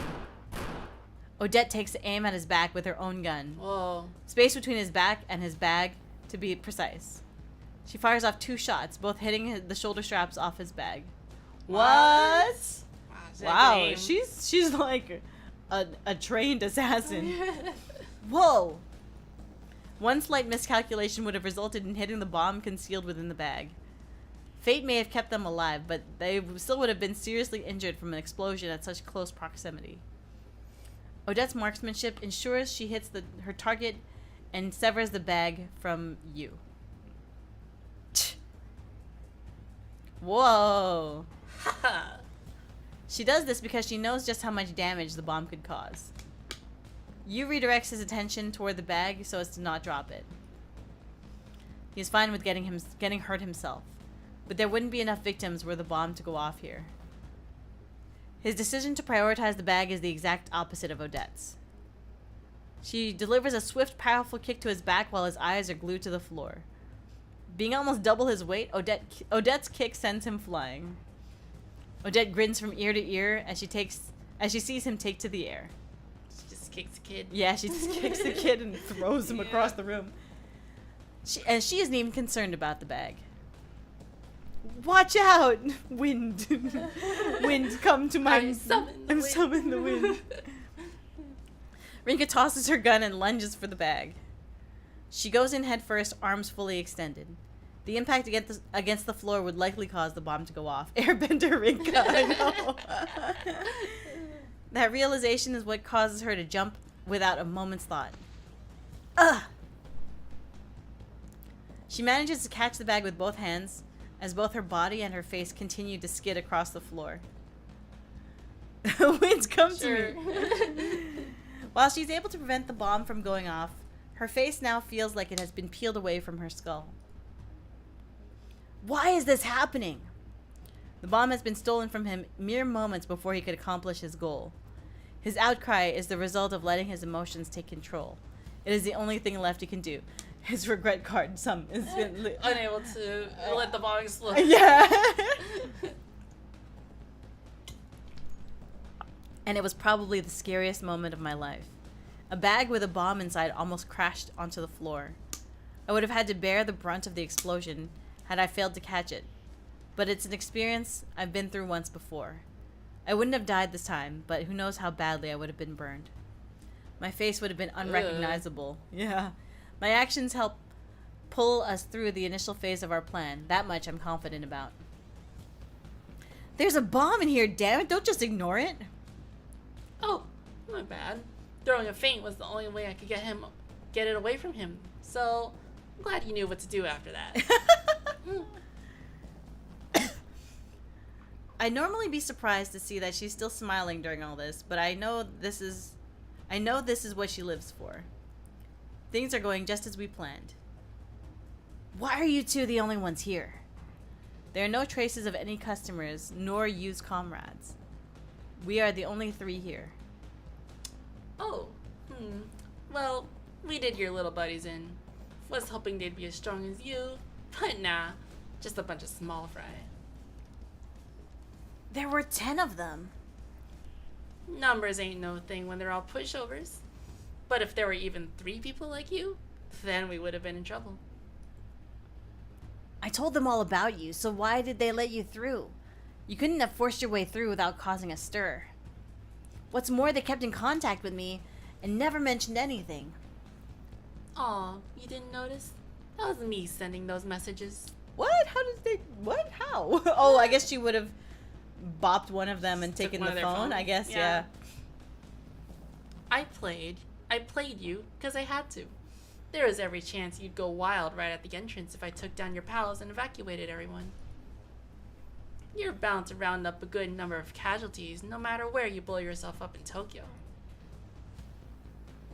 That's why we made this plan to take the bomb away from him.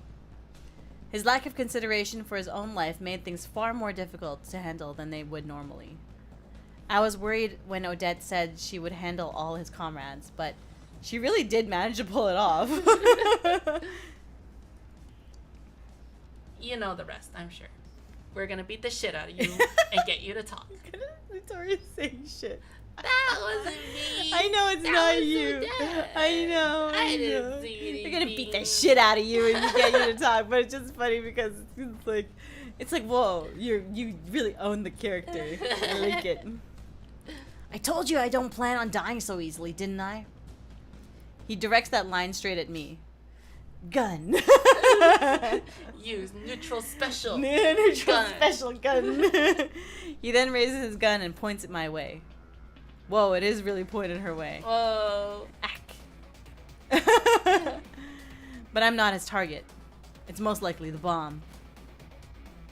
But then Odette kicks him again. It sends his 12-year-old kid flying across the ring.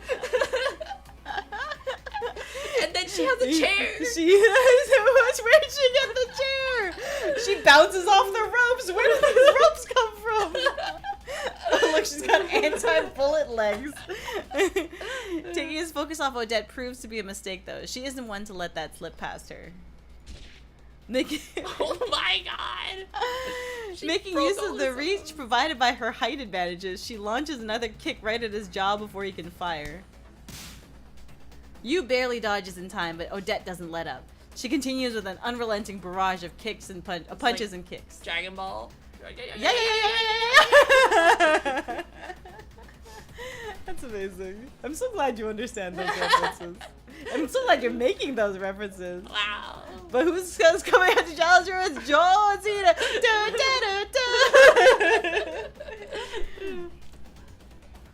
How about this? He whips out a knife with his left hand. Odette backsteps. She figures she'll get slashed if she tries to kick him again. But she wasn't afraid of the gun's bullets. Guess she can dodge bullets, but she can't dodge knives. I guess. Yu takes advantage of her hesitation by tripping her up with a left leg sweep. It causes her to lose balance, but she manages to kick him in the stomach during her fall. During her fall? She knows ninjutsu now? Yeah. Yu remains armed even after that and fires his weapon at her. That dreadful bang echoes around the observatory. Oh, he fires 4 consecutive shots. It makes the exact same sound as when he shot Alan earlier. Regardless, not one shot hits Odette because her kick before has knocked him off balance. What? Oh. Okay, so he was kind of dazed. Yeah, well. Accuracy reduced. Yeah. Tail whip. That's not accuracy reduced. Tail whip is okay, why is tail whip defense lowering? Is that tail wag is actually It's cute and they lowered their defense. Okay, so it's not tail whip, it's tail wag. Yeah, they don't whip them with the tail. I always imagined they whip them with the tail. And I was like, why does that lower your defense? Okay, I get it now. They're whipping their tail around? I whip my tail back and forth. There's a distinct clang as the bullets ricochet off the floor. Both of them collapse to the ground. Yu is the first to spring back up, likely due to his smaller frame. He readies his knife and flings it at Odette. Flings? Throws the knife? Sound smart? No. As soon as he throws it, he chases it straight toward her. Oh. He throws it and runs and follows up his shot, like in basketball. Odette doesn't have time to get back up and instead opts to draw her gun while prone. She fires the same moment I notice her action. Yu does the same. The sounds of both guns going off overlap. Now it's like her recoil. Yeah. His shot is directed neither me nor Odette, though. Maybe because he's firing while at full sprint. Meanwhile, Odette's shot somehow connects with a knife he had thrown, which causes him to twirl up toward the ceiling. The bullets collide. It's almost actually accurate. Yu's shot bounces off a small crevice in the floor, sending it straight to Odette's hand. Wow. What? Sending what straight to Odette's hand? The bullet? The bullet? I guess. What? Okay. That's what I think anyway. It barely misses her hand and strikes her gun instead. What? It breaks apart and flies across the room. He shoots the gun and she shoots the knife at the same time. Well, who comes out on top there? You still has a gun. Yeah. And Odette now no longer has a gun. No, there's one gun left. The visual novel's doing a great job with the action These two are visually. both rolling just like nat 20s on their... Yeah, but also like, it's funny that we're just seeing this like empty, like east exit sign. Yeah. Her gun shoots a gun out of her gun. Breaks apart and flies across the room. So she kicks him. Not bad. But we ain't done yet. One down, one to go. You points his gun at Odette. Here's your toy. Oh, wait, that's you. Here's your toy back. Whoosh. For a brief moment, I'm unable to discern what's happened. Same, Rinka. Time. For some reason, Yu lets his gun fall to the floor. Shortly after that, I notice blood dripping down his right hand. She kicked the knife into his Eek. Eek. With my own knife. His words help me to piece it all together. Odette must have caught the knife. She deflected early. So, hang on, let's go back through this like slow motion. So, he shoots a crevice in the floor and aims for Odette's hand. Instead of hitting Odette's hand, he hits the gun, while at the same time she shoots the knife that's hurling in midair toward her. It deflects the knife, and then she's able to catch it and use it against him. Yeah, pretty much. Oh my god. I witness a black hole forming between the two atoms and begin to swallow the earth. Not that, I say, is the most improbable thing in England in the universe that happens. As expected. Sasuga. Yeah. And she threw it back at him just in time. Okay, so the order of things that had to have happened is you start throwing the knife. Odette pulls out a gun, shoots the gun. You shoots the gun out of Odette's hand by ricocheting it off the floor.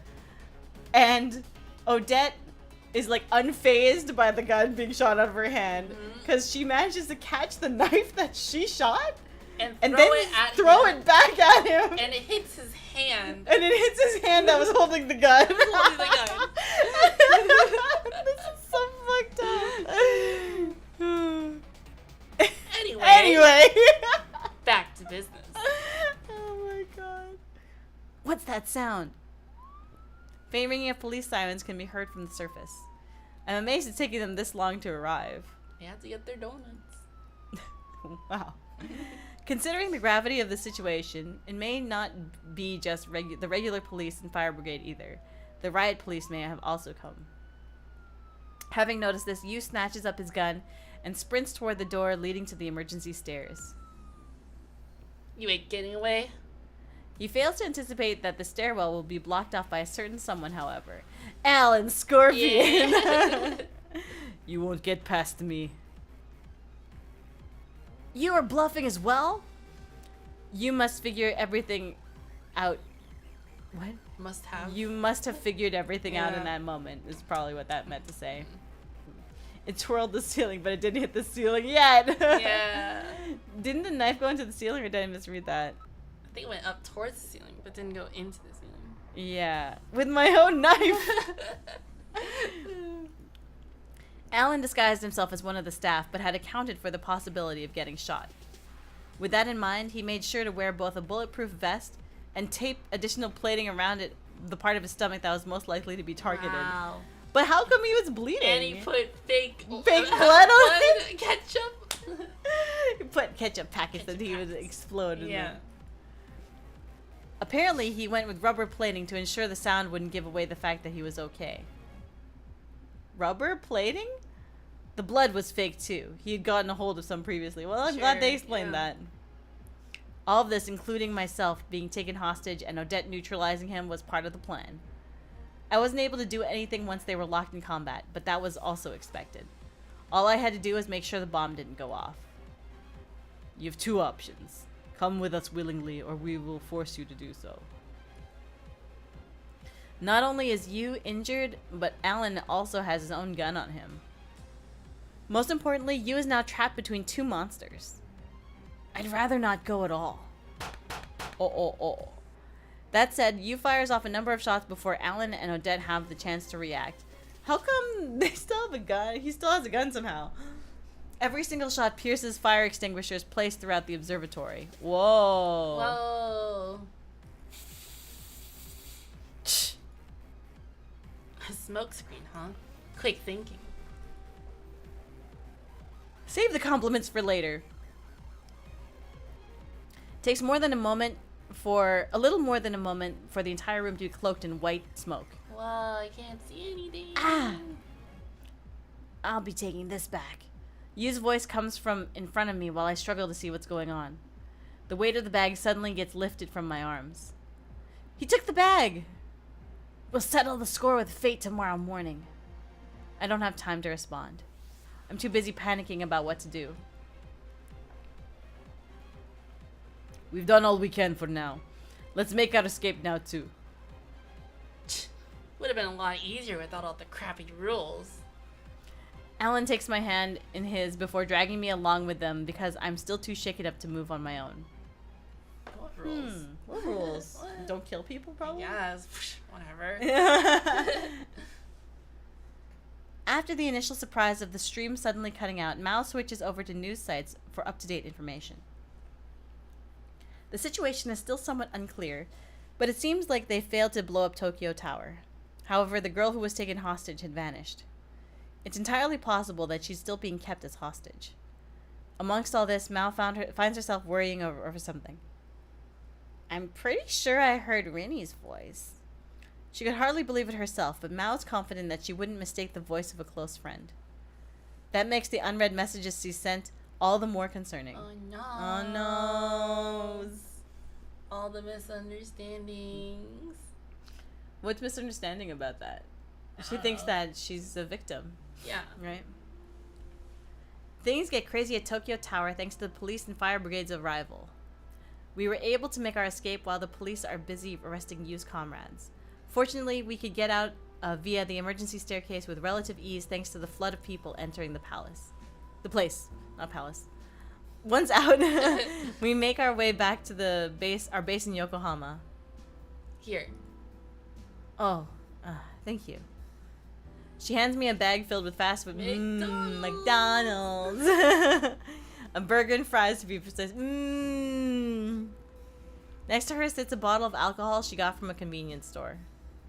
I take a bite of the comically oversized burger.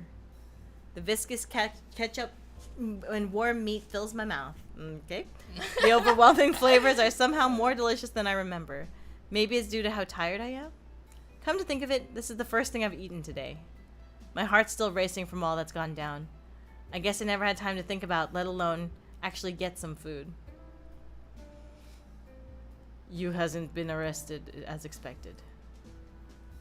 Ain't no one who can get away from me. Ain't no one who can get away from me like that. Gonna get caught by the police. Odette munches away on her burger and fries while she responds. I figured her palate would match her taste and knowledge for coffee, but nope. She just seems to love the act of eating. Same. There's something pleasant about the glee in which she does so. Especially when you factor in that this is her 3rd burger. Oh, wow. Gotta hand it to you. Your acting wasn't half bad. If something needs to be done, then one simply has to do it. That explain your bravado? It hurts less than I anticipated. Care to give it a shot? Nah, I'm good. Can't promise that I wouldn't fire back. I wasn't able to get Yu's regret card. He's turned out to be a much tougher opponent than I had assumed. I did get to hear about his past, though. I'm finally able to understand that the foundation behind his and his organization's beliefs. How are things looking after his little speech of his? A good chunk of the internet is discussing his past right now. Of course, most of the people are calling him out on it. From what I can see, there are plenty of people who sympathize with him, too. It's safe to say his stream worked. All the news channels are reporting on what happened today. While it's fortunate that there were no victims, the influence it's having on the world at large can't be understated. Fate has plenty of work in its plate once he gets eliminated. Yeah. If things get reworked so that he died during a suicide attack on the Yamanote line, then it's likely that both his attack on Amicha and what happened today will be undone. Society's become far more alert due to the recent string of attacks. People are even starting to feel bad for the perpetrators after seeing Yu's stream. His actions, instilling fear in a great number of people, have no doubt affected the society as a whole. Will that be undone through his elimination as well? We won't know until it happens. The question now is what to do since he got away. Ain't any easy to track him down either. None of my connections know his location. Null's Japan branch is all but dead at this point, but he still has a bomb at his disposal. He only needs the one to claim a significant number of lives. Today's events won't stop him. He'll make his move tomorrow. What makes you say that? I swallow a chunk of my burger before continuing. You said that we'd settle things with fate tomorrow morning. He wouldn't say that and then stay put. Well then. That's all he said though. I don't know. Oh, that's all he said though. I don't know what he's got planned. Chances are he'll go for Tokyo Tower again. Pulling it off while they've got security up the ass there will have way more impact. I figure that to be the likely scenario myself. His beliefs are steadfast, yet they don't tie into his desire for me to kill him. He's been oddly focused on the idea of settling the score with fate too. What does he mean by that? We'll make our way to Tokyo Tower early in the morning. That's our best course of action, given the limited information at our disposal. Both myself and Odette nod in agreement. We take some time to rest up after we finish eating. Unfortunately, I can't go home now that we know Yu plans on making his move tomorrow. Well, I'm probably best off not going back anyway. Odette took care of Tokyo Tower security cams, but the police may come to question me on the off chance there's footage of me. I've still got a gun on me, so they'd probably arrest me on the spot. Today was a whole new experience for me. It's left me absolutely exhausted. Thinking back is a miracle that I came out of it unscathed. That's how crazy it was. Wow. Okay. Wow. I guess that's a good place to stop now. Yeah. I think so. Yeah, we got to see the exciting part, I think. Yeah. Yeah? Yeah. Yeah. And then we can save data. Do you want to see what might have happened if we Sure. if we said bad end to Odette? We'll see. So we have 29. Yeah. Yes. Hopefully it doesn't just play everything again, but we'll see. Except her conditions. I can save Naomi by doing what Odette says. It's all but guaranteed to work. Naomi. Her smiling face pops into my head. I'm fine with being eliminated if it means I can save her. I gave my life in order to save her in the first place. There's no reason for me to hesitate. I'll keep my end of the bargain. Just make sure you keep yours as well. Is that so? Can't say for sure whether or not this is the best option for you, but I don't really care. It's the bad end. Yeah. Just leave it to me, kid. As happens, I've been looking for an excuse to go wild. Oh.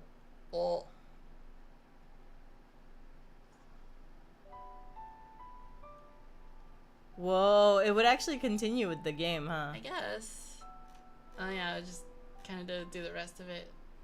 But probably when you get to, like, after all this is over. Oh, she asks, is this decision the correct one? Oh, yeah. So it gives you many hints that this is not the right decision. Yeah.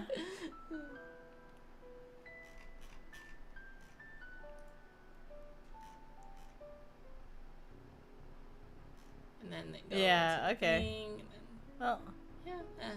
load data. Yeah. I think we picked the right decision. Yeah, I think so. Okay. Alright. Exit. Game. Yes. Okay. I'm sleepy. Okay. Yay. Good thing we don't have to sleep in a warehouse like Rinka. But God, it's so hot here. I don't even know how I'm gonna sleep. Oh my lord. It's cooler when we go to sleep. Oh my lord gosh. Get some ice cubes, put them in the bed. What? It'll be nice and cool. Uh-huh. Yeah. I didn't know you were into that. Thank you for the stream. Yay. Thank you for watching. I appreciate you all. Thank you. Let's see if we can find a person to raid or not. I mean, we could go through the effort. I get so tired at the end of the stream. Okay. I think we will let everyone go to sleep. We'll just let everyone go to sleep now. Thank you, everybody, for watching. We will continue. Next time. Yeah, next time. And since 14 is going to be on when's maintenance? Next week from Friday or from Wednesday to Friday? Wednesday to Friday? Oh, okay. Yeah. So we can still play on Monday? 14? Yeah. Yeah, but we're not going to be raiding. Right. But just playing? yeah, well, Yeah. I mean, because usually I would stream on Monday and Wednesday for raid, but maybe you and I can stream something else. Maybe not Fatal 12 because that's a... Oh, Friday I can't on thing. Wednesday because I'm not going to be here. Yeah. But maybe Monday. I don't know. Anyway. Yeah. I don't know when the next time we're going to stream is. For sure next Friday. Right? Yeah. Maybe. Probably. I hope so. Unless you want to play 14 or something. Okay. Well, let's see. That's we'll true. You're right. Because that's when the game comes out. Yeah. Oh. It's expansion next. Okay. Well, we'll figure it out. Yeah. But yeah, thanks everybody for watching. We're gonna send you all off to sleep. Yeah. Is there anything you want to say? No, Victoria? I think I'm good. Okay. Then we're gonna go All right, now. Thanks for watching. Thanks for watching. Thanks for the subs. Thanks for the raids. Thanks for the follows. I appreciate you all. And I'm going to sign off in 5, 4, 3, 2, and 1. Bye.